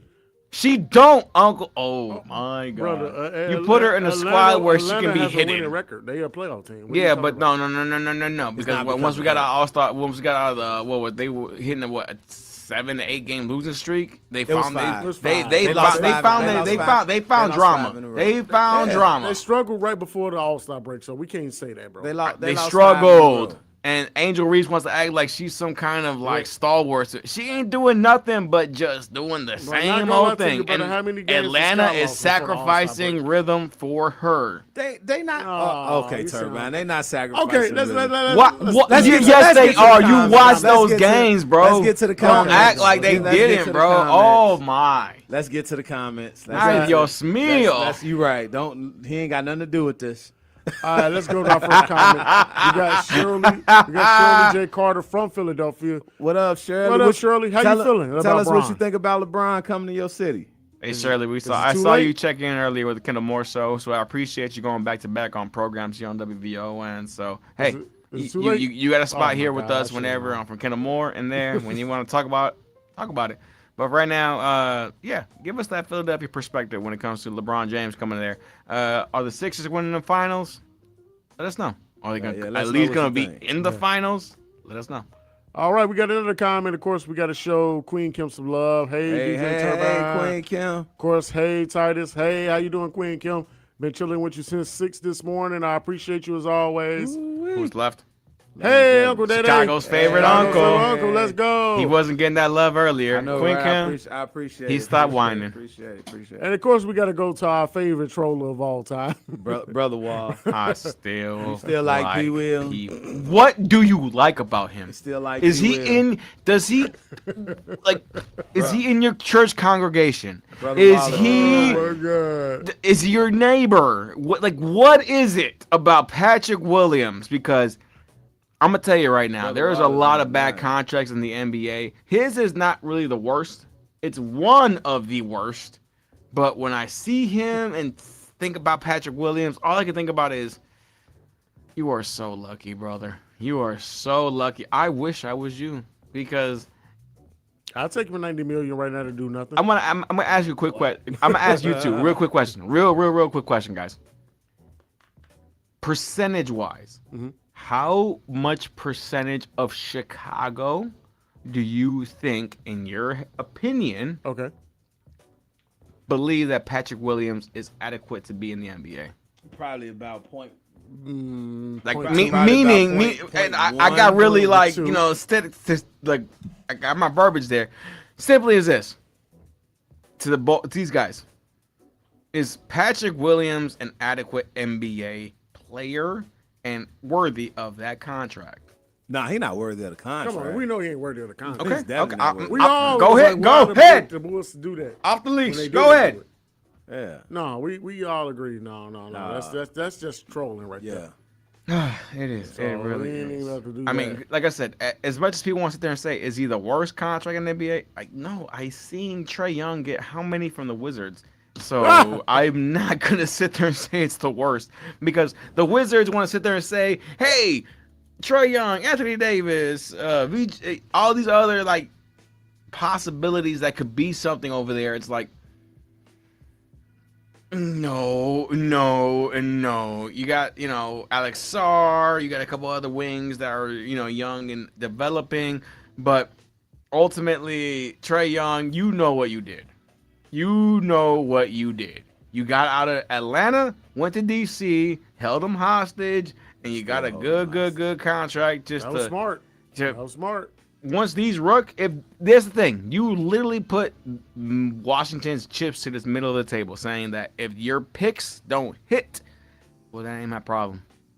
Because when they hit, and they do hit, maybe, then the extensions come. But if they don't hit, well, guess what? You can still pay me. And Trae Young ain't nobody, bro. I'm honest. Real talk. When he declined his option, Uncle Day, T-Dub, who was gonna come and give him the contract that Washington gave him? Washington. Other than Nobody. Washington. Now, this reminds me of another contract that we talked about a few Go ahead, years ago. please, on because the I show feel that- like they bid against themselves. I feel like me as a wrestling fan, I looked on You're gonna eBay. love this. I saw a DVD that was a good show, and I said, yo, you know what? I didn't do my due diligence. Meaning, when I saw that DVD was on eBay for at least 4 months at $15. And then there was an option at the bottom that said, best an offer. Yeah. And I said, $13. Did I really get a deal? But I submitted it, and guess who accepted it? The owner. Yeah. So now, did I pay for a good value? No, I probably could have gotten that out. And I ignored the fact that offer on eBay was up for at least 6 months. So with that being said, I could have got a deal. I didn't do my due diligence in properly feeling out the market, trying to see what I could get for that. And I think that's what Trae Young did to the Wizards. He pretty much put himself, hey, I'm going to decline my option because where else am I going to go? And Washington was like, well, we're going to give you this money. Man. And right now they think they're good between Sarr and the pick they just got in this draft and Anthony Davis. They think, hey, we got ourselves a squad here. Do they? Supposedly, if AD don't get the extension he looking for, he gonna request a trade. Yeah, absolutely. Exactly. So he'll be Washington back are up doing to themselves no favor. So with Who the they gonna give analogy up I again? just used, Washington is in an interesting situation when it comes to all those trades, contracts, things like that. And the only reason I'm asking is because it's bad contracts. And I think Washington has a plethora of them, but the biggest of them is Trae Young. And these contracts, when it comes to the NBA, we talked about Gary Trent, 2 weeks ago, Titus? Yeah. And now I couldn't help but just look at the rest of the bad contracts and realize, man, maybe They was just picking with Buddy. Yeah, absolutely. Exactly. Because go ahead, T. No, I apologize for interrupting you. But my thing was that I was going to say was that I remember a bad contract that we all agreed on that was like, I don't know if they should have did that just yet. They could have waited. And, of course, y'all all know what I'm about to bring up. Bum, bum, bum. Spoiler alert, but not spoiler. The whole thing with Zach LaVine. They gave him that $200+ million. It's like, you could have used this to rebuild the franchise. You could have used this money to add other players. You could have used it to try to get some help. You could have got it to get another point guard. It just seemed like you didn't use the money, and then you just panicked because you didn't want to lose, quote unquote, this superstar player. And it's just like it's the same thing that Washington held about because of the fact is that when you sucked for so long, you decided, hey, the best asset I got, I don't want to lose it. It's like when you get that good car in the trading deck. Oh no, I can't let go of this. This is my prized possession. No, I'm gonna keep on and hold on to it as long as I can. I don't want no other cars. This is it.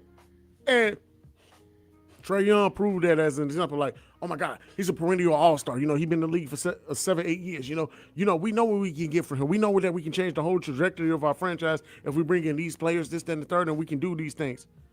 Sometimes you got to know when to let go, and that was definitely the let go bargaining chip. But the problem is you press the panic button. What do I do? What do I do? What do I do? And boom, now you're in trouble. So no matter what, he's going to get paid regardless. And I'm not mad at him for going out there and getting his money. But just know you're going to be in purgatory for the next 6 years. Good luck with that. So you saying they might as well pay AD too? Yeah. Honestly, yeah. Because you're in purgatory, you're not going nowhere, might as well pay him. On paper, they're all stars. They're superstar players. They are franchise changers. But can they actually do it, and will they actually be healthy? Hell no. Yeah. Not at all. Not at all. I think Washington should have, when they got their first pick, they should have been moving those guys for more draft capital. Immediately. You got the number 1 overall pick. It's time to hit reset because it's the reason why you got the number 1 overall pick and it wasn't in the trade. Yeah, so you need to be hitting, boop, let me hit reset. So, you guys want to also ask, with LeBron finally announcing his decision, how quick does the schedule come out now? Because I'm gonna tell you right now, that schedule was being because that schedule was being prolonged. Until, I don't care what anybody says. That was being waited until LeBron made a decision because they wanted to actually like bronze here, make this our. You know what I'm saying? Like I thought I was tripping. No, bro. Because I was like. I even made a by Facebook this time like, it's already out. Have an NBA schedule. I mean, we should have known the Christmas game. Yeah. By this time, and we all know it was held up by if any other fact of the matter that we thought what was holding up, LeBron. Because you want to put where is LeBron going to play, and when LeBron finally figures out where he's going to play, then we can actually start announcing the schedule. Because I think the schedule at least was kind of roughly. Softly kind of announced, you know what I mean? But everyone sat there and said, okay, where's he going? Because we don't want to announce it because of the case that maybe we should announce, move this. We all know it's the 76ers now. So now, do we find the Sixers and maybe they were slotted for a noon tip-off on MLK Day, and now we're going to put them for the primetime slot at 7. You know what I'm saying? It's just trying to figure out where we're going to put the key players. And now Braun finally saying, I'm a Sixer. I'm actually still playing. That still sounds weird. And it does. But now that that's there, we're going to find out where the schedule is going to shift. We haven't found any schedule stuff right now.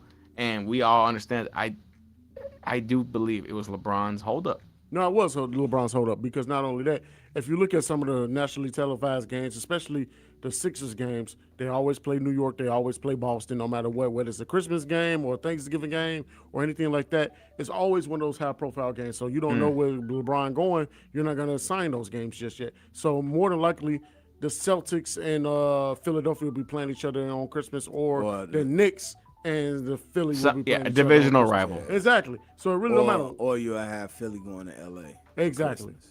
So it's just like one of those That'd things. That'd be fun. It's one of those things where, you got to wait till LeBron going against the best credit starting lineup in all NBA.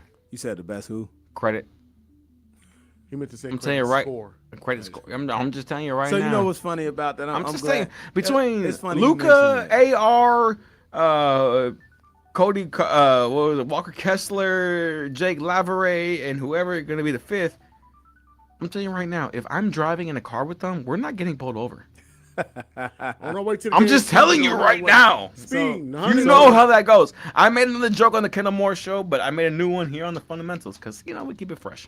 I don't know if y'all saw this meme of this movie that Terrence Howard did. Go. What was the name of it? No, I said go ahead. I don't know if y'all seen it. I don't know the name of the movie, but I saw it on TikTok the other day, and he was talking about motivating his team and all this stuff. He's like, yeah, but they white, we black. and use, what God put between y'all legs. Do y'all not understand That the was when he situation? was a swim coach, right? Okay, yeah. Yeah. That was a swim move. Like, do y'all not understand the situation? Y'all black, they white, figure it out. Do the math. It's just like, So it's I know it's a terrible joke, but no, it's funny. No, it's actually funny, bro. Come on now.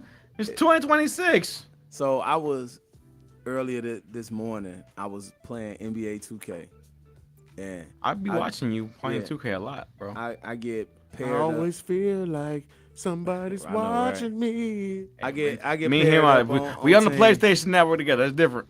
I get paired up on teams with a guy from DC, right? Are you sure it's different? It's AD. Yes, yeah. I don't know. Trae Young. So we We love end his up, uncle. Anthony Gill, even though he's not on the team no more. Right. We end up being in It's a tough Bradley Beal. game.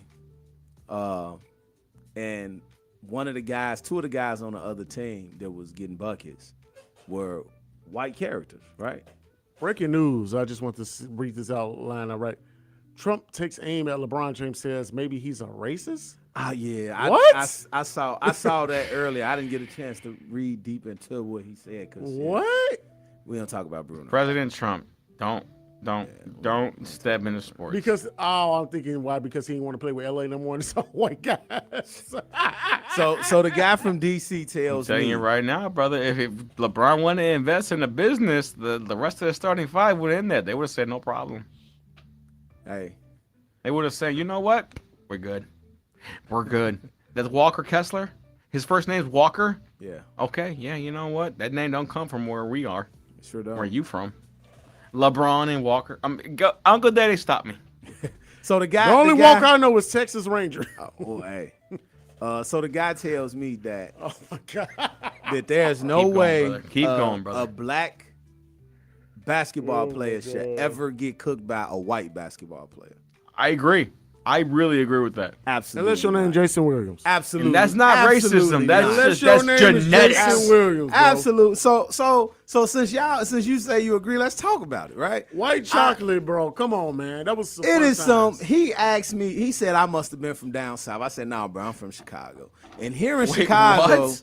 yeah, because I'm like, dude, that's the most ridiculous thing I've ever heard. Okay, Just keep because- going. Just because it's a white dude don't mean he can't hoop. I'm like, That's not the conversation. But if But- you're gonna hoop, yeah, you but know you- that the degree of the measuring stick of the grading scale.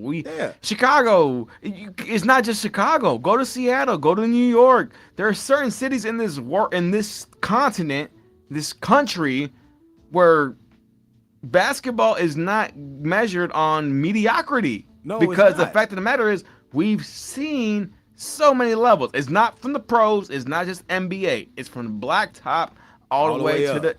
the all the yes, way up. This yes. dude had the audacity to ask me to name one white basketball player from Chicago that was good. I was like, Bill Laimbeer? Did you give him the people's eyebrow? yeah. Then I told him, I said, hey man, the best player on the Chicago Bulls now is a Chicago area product. Yeah. Matas he's a white boy. Boozyverse. Lithuanian. And he's a white boy. And he was like, R.I.P. so what's Face his King. name? I was like, dude, come on. This guy proceeded to tell me that he would never get cooked by a white boy in basketball.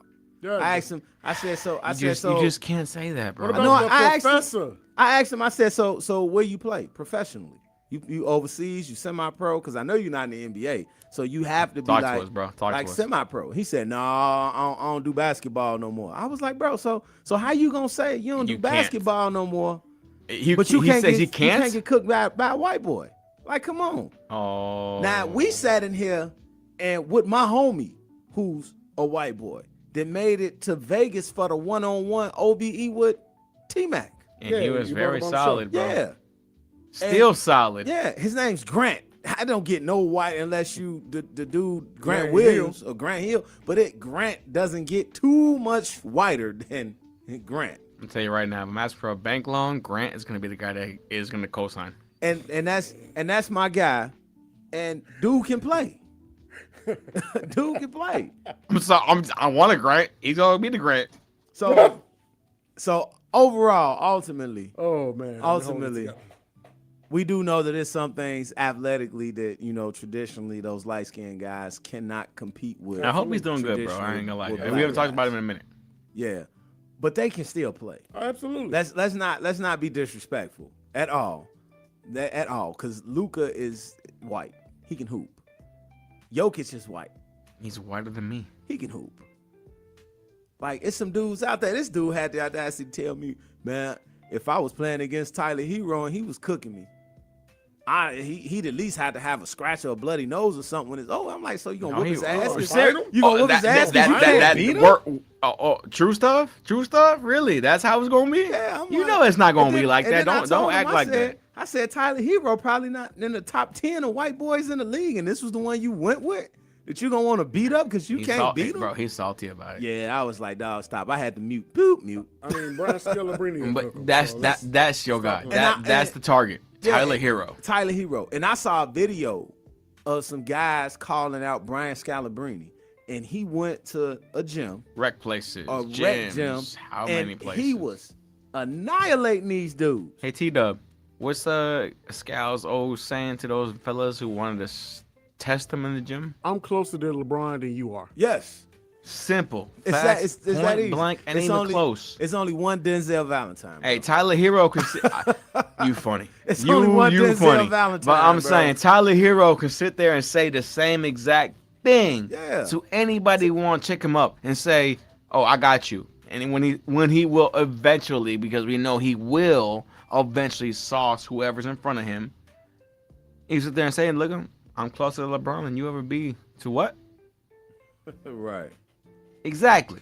That's what we're saying. We know where this game of the league is going right now, but hey, everybody in a rec place, everybody in the gym thinks they just the next best thing since Man, Michael. Get out of here. And before we move on from that, I saw up close and personal this 6'7" white kid named Cole Kelly hoop. That boy got it. He about to be the next Cooper Flag. He can hoop.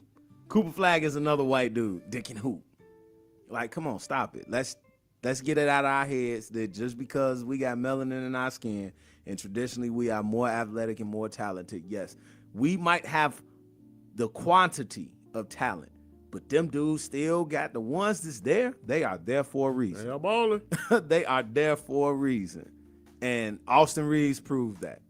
Alex Caruso proved that. These dudes are there for a reason. Yeah. Which is crazy because I don't know if you guys feel the same way I feel, but I feel like the most unorthodox game I ever seen was again from AR. I just hate watching him dribble and play basketball because of the fact is that it just looks so crazy, but he's money. It's effective. He's money. It's effective, Hey, but it just looks so weird. The worst that I've seen is Angel Reese. Love or dearly. It looks bad. It is, and me and Turbine can agree on this. It is aesthetically unappealing. Especially that layup she blew the other game. But somehow she makes it effective. She makes it effective. It's aesthetically, it looks bad. You would think Wendell Carter would teach us some tricks of the trailer. Hey man, do this, do that. He ain't bound. And Clearly. He ain't. Who knows, guys? Maybe number 85 will teach her. he ain't bound. Like I said, maybe number 85 will teach her. Ooh, yep, there you have it. Because even Jokic, Wow. the Joker, it ain't aesthetically pleasing what he do. No. But it's effective. Yeah, it definitely is. So, all right, we got time. You making me laugh here, buddy. We got time for yes or no. Of course we do. We gonna run to yes or no. Yeah, no, we got it, brother. Or trot job. No, we got it here. Let me hit you. I got you, brother. So if you want to go to it, just do you want me to lead it to you, or do you want me to open it to you, or you want to open it to yourself? You can live it to me, man. I'm gonna have to lay it up, like white boys do. He had to go that far. Okay. All right, my boy. But I'll do the rest. All right, let's go to yes or no. I love this segment. You know I love this segment. All right.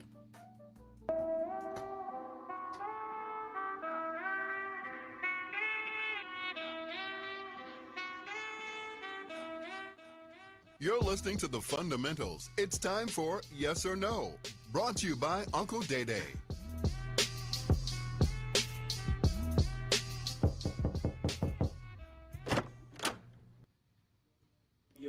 Oh, it's your boy, Uncle Daddy, Chicago favorite uncle, back in the building with another installment, another edition, another variation of Yes or No.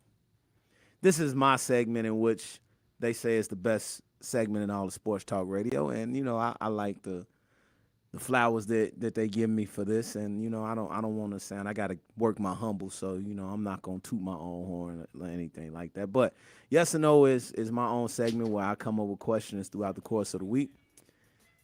The gentlemen have no idea what these questions are. They have to Not answer at them all. yes or no, and then give me the reason why. I think you enjoy the reason why more than we do, bro. I do because sometimes you pick and Yeah. choose just dramatic certain malarkey. yeah, I mean And that's the best way I can say it, But this is your segment. But I have to, the reason why is what's important, because it gives the listeners a chance to, really, really hear what you guys are thinking in depth instead of just saying, because it can be rapid fire, yes or no. Yes, Hey, real no. quick, before you go into it, I just want to give one shout out, if I can, please. Absolutely. Our little brother, Ryan James, is in Chicago. I know he told me he was going to be in town. Yeah. But he's a Star Wars fan. I'm a Star Wars fan. I'm going to sit there here and just on these mics real quick. I'm going to throw it right back to you, bro. The Force told me he was here. The Force told me he was in Chicago. But the Force didn't tell me that he was going to come here tonight. Uncle Day, I miss our little brother. And I hope that he's going to be all right. And I know he's going to be all right. But either or, if he was going to be in the city, I thought maybe he would say what's up to his big brothers. I thought he was going to try to, slide too, but, he a busy I'm man. not exactly. I will not, and I am not holding it against him. Yeah, that's all right. I just know that he was in the city, and little brother, the Force told me. And I just want to let you know, I love you, and I'm hoping and praying for all your success. So. Yeah, I'm gonna have to send him the sad face emoji because I'm gonna be like, bro, LeBron signed. And I thought that too. Part of me sat there and said, like the stars was aligning. Yes. The simple fact, I was like, yo, you are back in the city of Chicago and LeBron James signs. I was the even team? resting. Like, yo. I was resting my voice all day. so that I could, bro, we could be ready to earlier sing. today, you saw earlier in our text group, we still have the same text group with Ryan. Oh, absolutely. It's not changed. He asked us, are we going to be on the gonna show? be on- yeah. And I was like, oh, bro, blank. I'm telling you right now, I had the biggest smile. I was like, I am did I as going to well. see little brother tonight? I did as well because, it's been a month now? A little over a No, month? more than that, bro. It's been like 2 months, 2.5 months. He's been gone for a while. Hey, man. It's fine. It's Yeah, fine. we It not is gonna- we're not fine gonna get because sad. the big brother's here. We love our little brother. We love the fact that he's achieving and striving to be the best that he can. But hey, big Yeah. brothers miss little brothers. Absolutely. But hey, Did T-Dub, did he run away? no. He went to the restroom over here, so we're gonna let him do his thing real Run quick. away, run away, run away. Yeah, he'll be back. I'm He'll be back. He'll be back. holding on desperately. Yeah. So Uncle Daddy, what you got for yes or no this evening? You want to get started without him, or you want to Yeah, wait on him? yeah. Let's do it. Let's do it. Well, he'll be back. Let's have him back. And though for those who heard it, Turbine say he went to the restroom, we do have a policy that all employees must wash hands before returning to work. So we will be good. We don't have Rudy Gobert in here with us. No, we ain't trying to get no COVID. We ain't trying to, be the ground zero of anything. Right? No. Nothing. No. Nothing. It's bad Uncle enough that Daddy, the lettuce is contagious. Go ahead. This is the It's yes or no. All right, let's get to Featuring it. Chicago's favorite uncle, Uncle Daddy. So, as we all know, LeBron James made his decision, and Philly it is. Turbine was right. Yes, LeBron James will be a 76er this upcoming season, and It's crazy. possibly I was next. right. It is, and I got to give you props. You was right. Yes, LeBron will be a 76er this upcoming season and possibly next season due to a player option. This will be LeBron's 4th team in his Hall of Fame career. Not his 4th move because he went back, so it'll be his 5th move, but his 4th team. LeBron is usually put into that GOAT conversation with Michael Jordan and Kobe Bryant. And these two guys played the bulk of their career with the same teams. The bulk. Because we do remember, we cannot leave out the fact that MJ retired and had to go to Washington. 3 years in Washington. Yeah, just so that he can get into a front office. There was a space. Chicago didn't want to let him into the front office, which is another issue. And the man got a statue, and you don't want to let him in front office. So, oh my gosh. My question, yes or no, does LeBron changing teams take away from him being able to be in the conversation, that GOAT or best of conversation with Kobe and Michael Jordan? I'm gonna say no, simply because that LeBron is still, no matter what anyone wants to say between Kobe and Mike, when LeBron decides to ultimately hang up the shoes, I say boots because I'm a wrestling fan. Yeah. So I go that. But whenever he wants to hang it up officially, no one's gonna talk about that. They're gonna sit there and talk about the rest of it and say that I understand what you say, when it comes to, Kobe and Mike's legacies. But hey, if LeBron decided to, call it a career today, and the career was simply like, yo, bro, like, did you really do anything for the squad or do anything for the culture? No, you were always in the conversation until you weren't. So I will give him that applause, but let me ask you real quick. What's the ultimate crux of the question? Is LeBron changing teams? Will that take away from him being in that conversation with Kobe and Michael Jordan? That part. Because I respect Bron, but I think ultimate, yes. Yes, I'm not going to pretend. I'm not going to, sugarcoat that. I think it would, because ultimately LeBron would have to be on his fourth franchise and try to win a championship with a fourth franchise. If that happens, it's amazing. It is an amazing feat. But let's be honest, like, doing it in LA was cool. However, no matter which way, however way you want to spin that, there will always be a caveat to it. It's going to be the bubble. And I'm sorry, Bron, but look, give me 2 minutes, guys. Just 2 minutes. Really quick. Why does DJ Turbine discredit the bubble? It's because the world shut down for a very good amount of time. And once the NBA finally organized itself and figured out what teams are going to go back into the bubble and actually play, that's the part that threw me off. Because everyone wants to sit there and say, oh, Bron was the GOAT. Bron was just that clutch, that he was so good. No. He experienced the same exact grace that every other team did and had time off. The one thing I will always give LeBron James is he is a leader of men.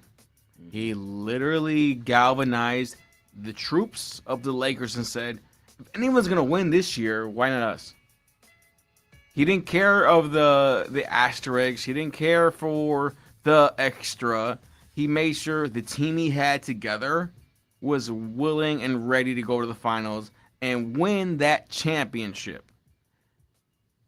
He won it. And everybody wants to sit there and say, it's the bubble championship, it's that, this, and the third. However, I cannot in good conscience give that away from him because he earned it. But to me, the one thing that I will always hold against it is the fact that a pause. There was a extensive pause to the NBA season, and LeBron James being the best player in the league with that pause, come on. Meaning, how was he not going to be in his team the best team in that scenario? There was other teams that were hot. There was other teams that was playing great. We all know this. When we go back to the 2020, bubble, the Phoenix Suns will sit there and tell you, I think we should have been the best team. But they didn't even make it to the playoffs, even though they didn't lose a game in the bubble. Yeah. But they still did not qualify for the playoffs. That's the game we live in. So, with that being said, there's so many caveats that go into it. I still and will not take away from Bron and the 2020 Lakers. It's still an accomplishment between Dwight, Rondo, all those guys that were on there. They deserved it. They did what they needed to do to win that championship. But now when it comes to today and parlaying that to the Sixers, I actually do give the Sixers a puncher's chance to at least, we're not in the West. We're in the East. And the Eastern Conference champions right now are the actual NBA champions. Mm-hmm. And the question becomes, and it's not just us, this is what the teams do. This is what every NBA franchise asks you. They look at the best team in their conference, whether they were the runner-ups or the champions, and say, how close are we to them? And when you measure that actual, barometer, what team it is, and you make that actual honest decision to yourself and say, we're this close, we're not this close, we're this close, we're not that close, we're actually, we're still a rebuilding team. However it comes out. With that being said, I'm saying that the layout right now is pretty wide open for the East because of Bron's move. And we didn't have, I'm confident Adam Silver was just waiting for LeBron to sit there and say, pick a team, please, so I can actually finalize the schedule and advertise this dang schedule for the next upcoming season. And now it seems like we're going there. So, Unc, I was ranting there when it comes to all this stuff, but no, it's fine. Hey, LeBron signing it's worth all of that. So with that being said, Unc, take over me. So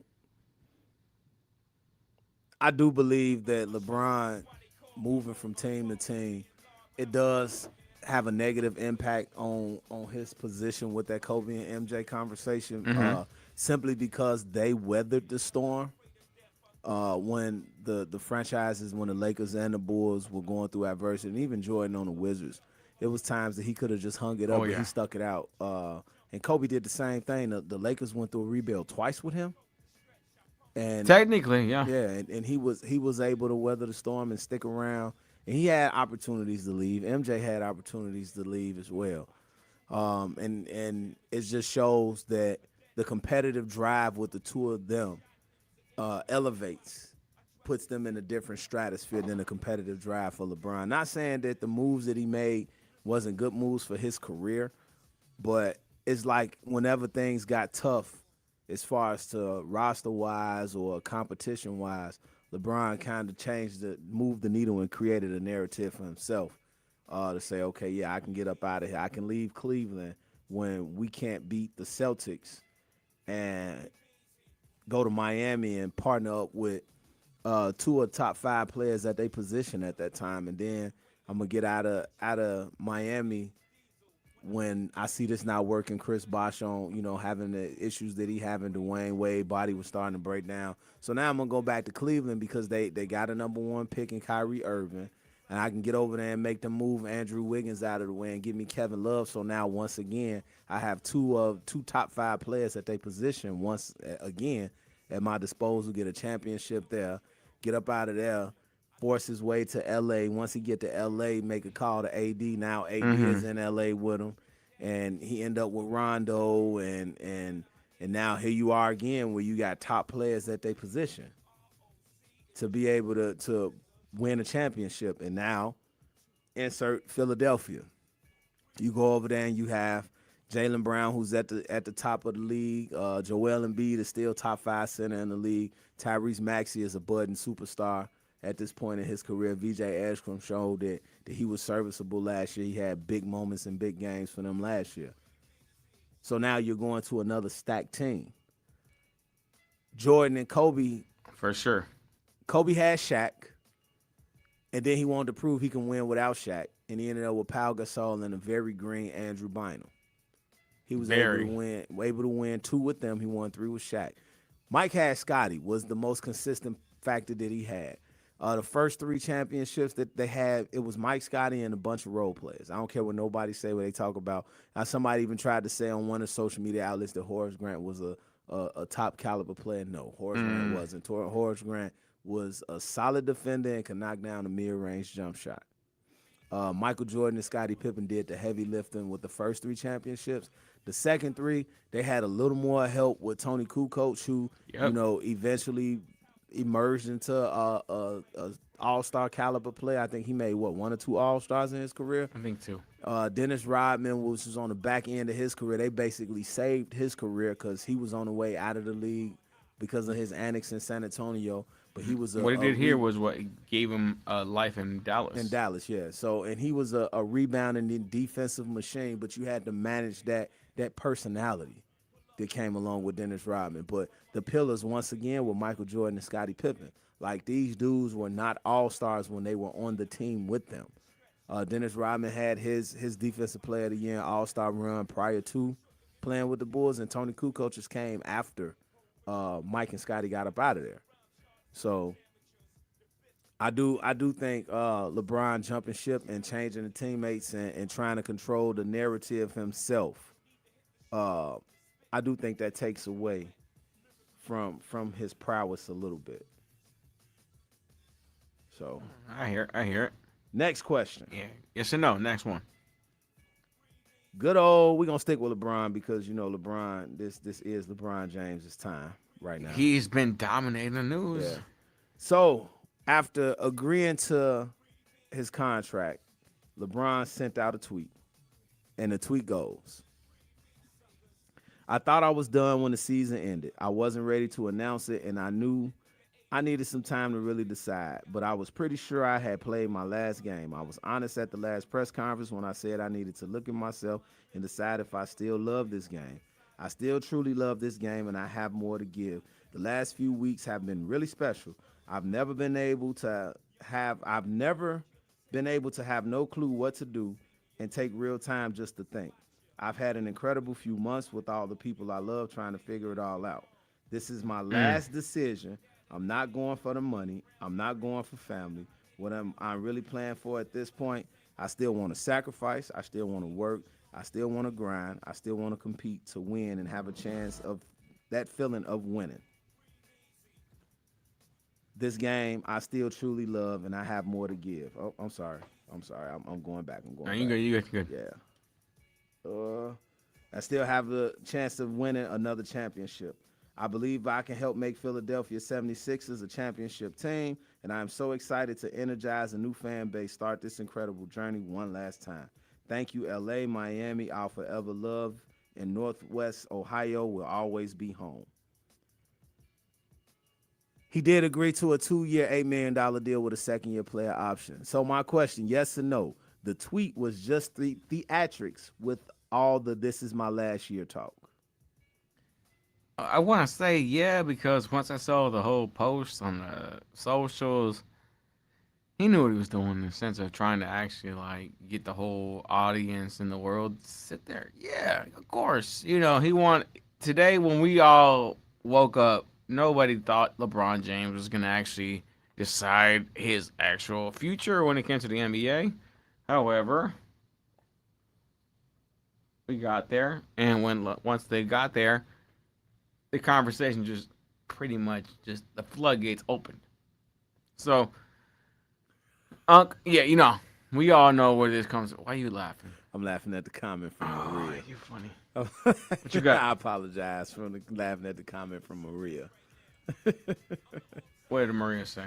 Somebody please go check on Titus to make sure he didn't get that. I can't pronounce the exploding. I saw that. I saw that. I think Titus is fine. I believe I heard he's out here somewhere. He's out here somewhere. Trust me, he's out here. But right now, Day Day and DJ Turbine are going to do the best they can to take us home. Yeah, as long as he didn't fall in, we good. So yeah, I'm kind of in agreement with you there. I think the theatrics from the tweet is just LeBron being LeBron. Yeah, for sure, man. Come on, because he even sit there and said this is the last decision. But if it's the last decision, then why did you sign 2 years instead of just one? Mm-hmm. Because next year he wants to sit there you know how long he's gonna prolong that decision when it comes to his player option? Yeah, why? If this was It's gonna be a whole special on ESPN next year, and they're gonna waste their resources just to do it. If this was And gonna be, I it sincerely for say that you're going to waste your resources for LeBron to say, "I'm Yeah, gonna just- come back." just announce it. Hey, this is my last hoorah. Who do you want to retire? And I can't see him playing his last NBA game in a 76ers jersey. I can't see him not being a Cleveland Cavalier for the last year that he's playing. Really? I don't see it. I can't. So when it's all said and done, you believe that LeBron's gonna go to back to Cleveland for just 1 year. 1 year. Yes, for 1 year. He might not play a whole lot. Brother, It might I even be think like you're- Kobe's I last year. I think you're just that optimistic because I can't see that. I think it's gonna be similar to Kobe's last year because the way LeBron is with the theatrics, he is going to have to announce prior to the season, this is it for me, so that he can get his farewell tour. Get a man his flowers, and as deserving as he is. Here's my question: when LeBron does that, I mean, I'm not questioning does LeBron deserve a goodbye tour, all that. However, I do ask that with his extensivity when it comes to his resume, who's that team that's going to give that to? Give that to him? Is it Cleveland? Is it Miami? Is it LA? Philadelphia right now, I promise you, are going to want to be in his goodest of goodest gracious. So I think the timeline lines up about that space where the Cavaliers will be ready to move on to something different. So it won't be that big of a deal. I'll say right now, the Cavaliers organization, when it comes to Donovan Mitchell and James Harden, you have enough stars to not think about LeBron. Yeah, and for now. maybe think but, that, hey, but in 2 they'll years, do something for us. But in 2 years, if they haven't gotten over the hump, James For Harden sure. be on the move. For Donovan sure. might be on the move. We Evan already Mobley, know Jared Allen. Hey, are they'd we be not- hitting, what's hitting going reset on? of some sort. So it wouldn't be one of those things where they'll care so much about winning because they know they hitting reset as much as they'll just be like, all right, bet.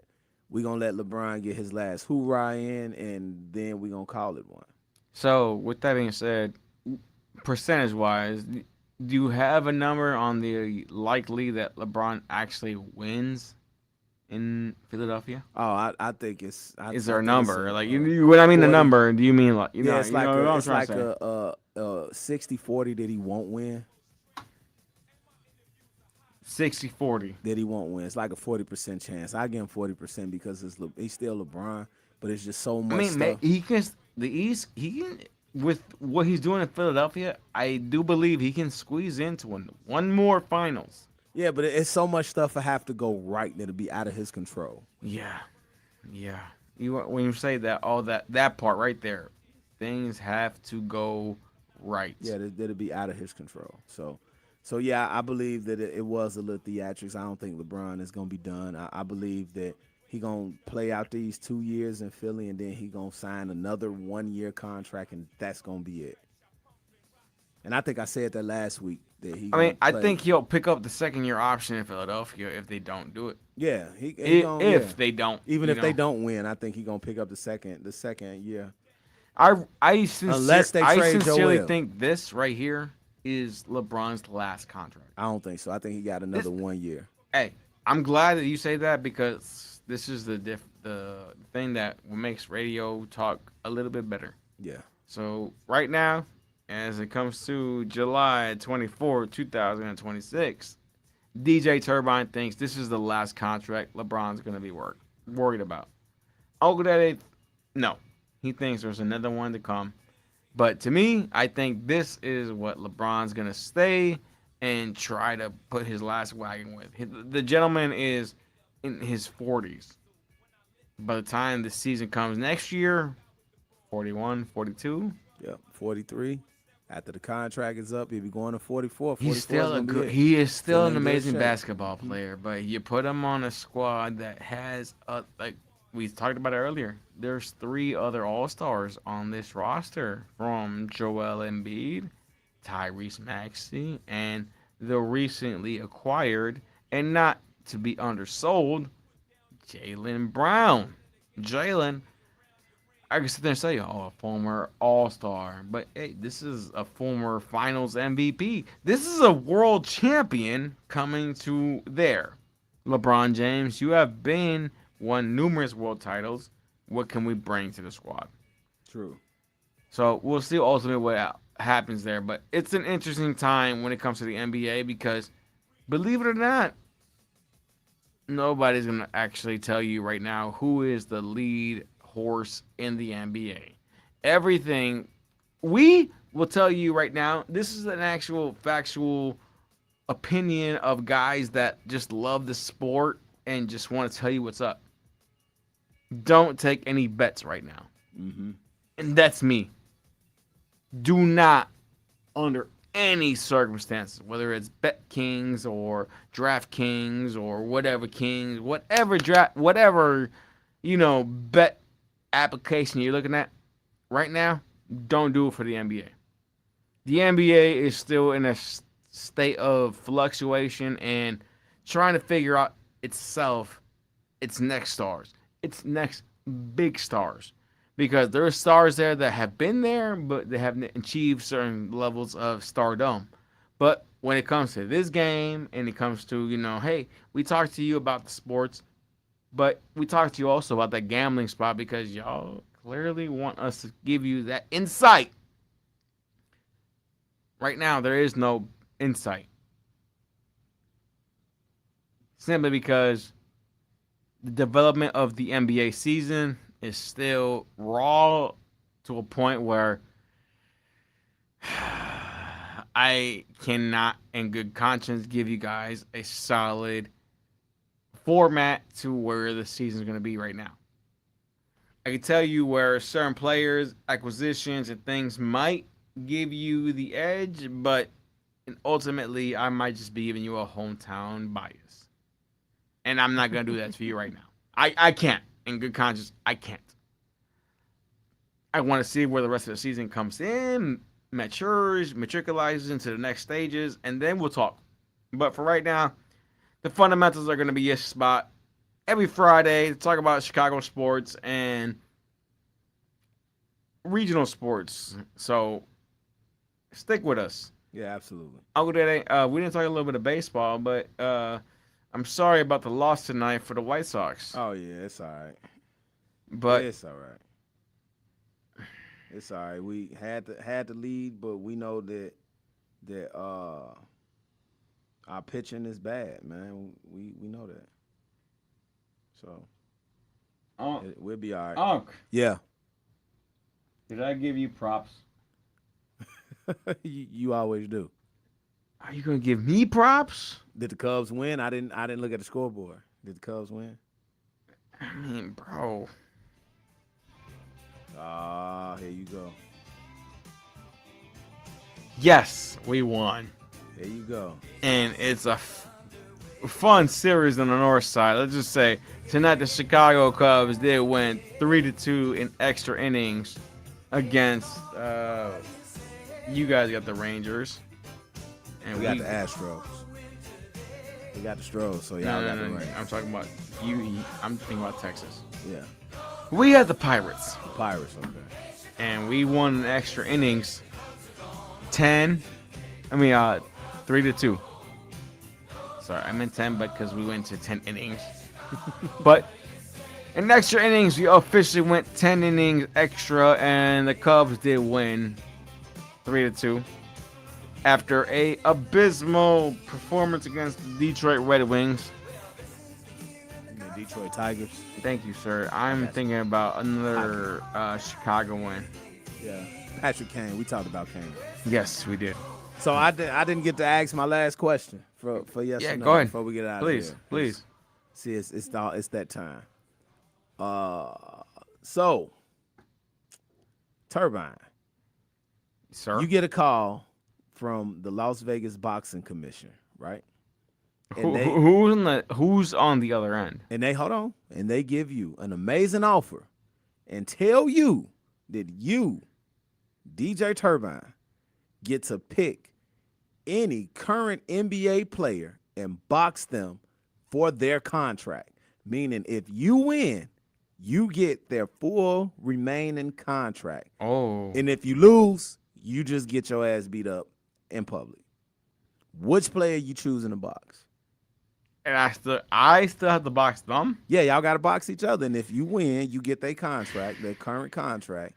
And if you lose, you just get a whooping on TV. Bro, you just asked me a really, really good question because now I'm thinking because what big star in the NBA that is good at the handles but not just good at the hands? I ain't gonna lie to you. I just might go for the biggest fish in the pond and just go for Luka. Are you a box Luka? I don't think he can fight like that, bro. I don't think he has the eye of the tiger. I mean, if y'all go 10 rounds, you might be able to wear him out. He might get tired.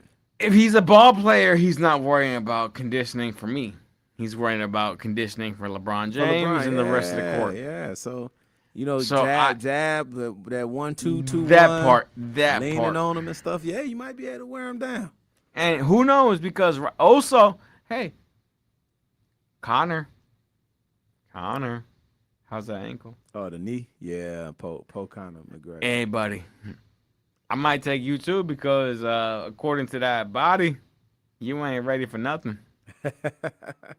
You ready for me to sit there and talk to you about a bedtime and say, hey, do you remember when Conor Bedard was an actual threat? So I would read that to him every night, bro. So if I had to pick, I'm going with who we talked about earlier that's stealing money. Good old Trae Young. That's good. That's good. That's really good. He's at the beginning of his contract, so it's fresh money. It's a lot of fresh money. And he's small. He's a little guy. So I might. He's not doing the business over there. Yeah, and I actually think I might be bigger than Trae Young.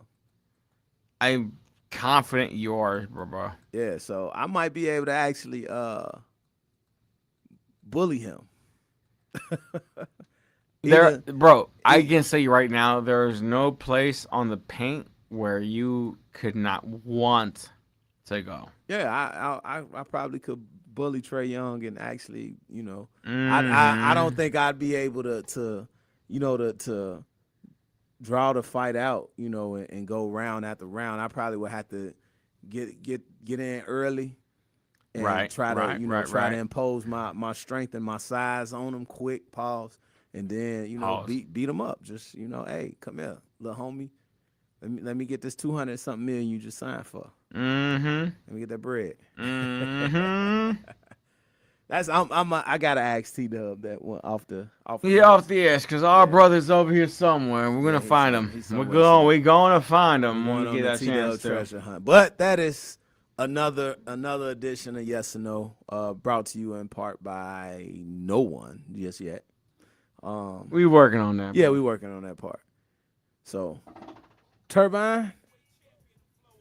Oh yes, sir. Oh, you bring it back. Bring the Jay-Z back up. Bring it back up. Yeah, just a little bit. Let's bring it back up. Bring it up just a little bit. You and me. Bring it up a little bit. I'm about to kick this for you real quick. I know this supposed to be Ryan, so I'm jogging the graveyard, sparring the same ring that was housed by the building where Malcolm X was slain. I sprang train in the winter, ran early December, ran suicide drills over and over with the weight of the world on my shoulder. That's why they call me Hope. I'm far from being God, but I wake up the nerves who in the verse and sleep. I'm catching my second win, the second the first one in. I am focused, man, and I'm not afraid of death. I'm going all out. I circle the vultures in the van and I run and block. Pull up, then the drop. Push Chicago's up on my favorite money. uncle. I'm in great shape, dummy. I keep jacks jumping, 36 sets like a personal trainer. I teach Coke to stretch. I pump and rock your sweats. All white, trained in the ghetto. Billy Blanks, I show you what pain is. Maintain your stamina. Over damager.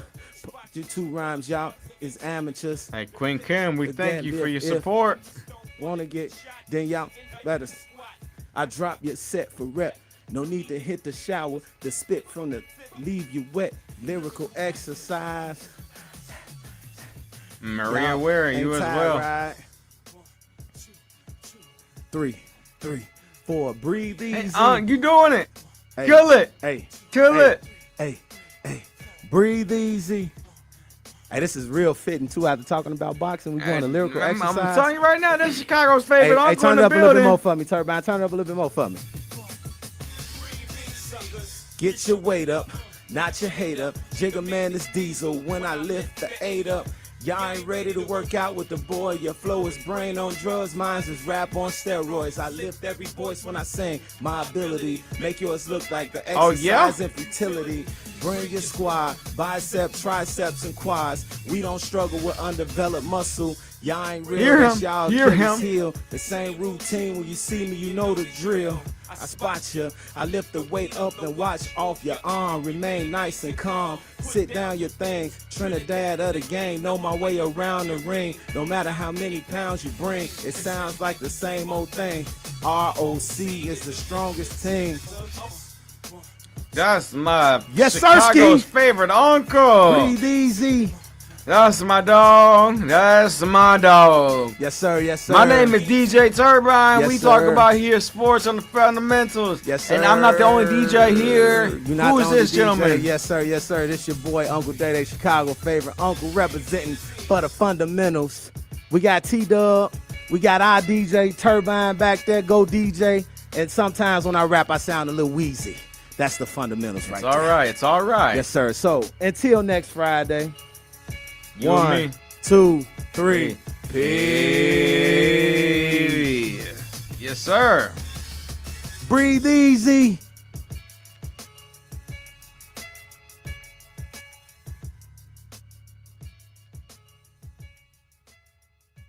Alexa, play WVON 1690 AM. Getting WVON 1690 AM station from iHeartRadio. Try it out for yourself. America is listening to WVON. Don't act like that. Don't wear that. Don't think that. I've heard everything you tell yourself. Every time you felt different.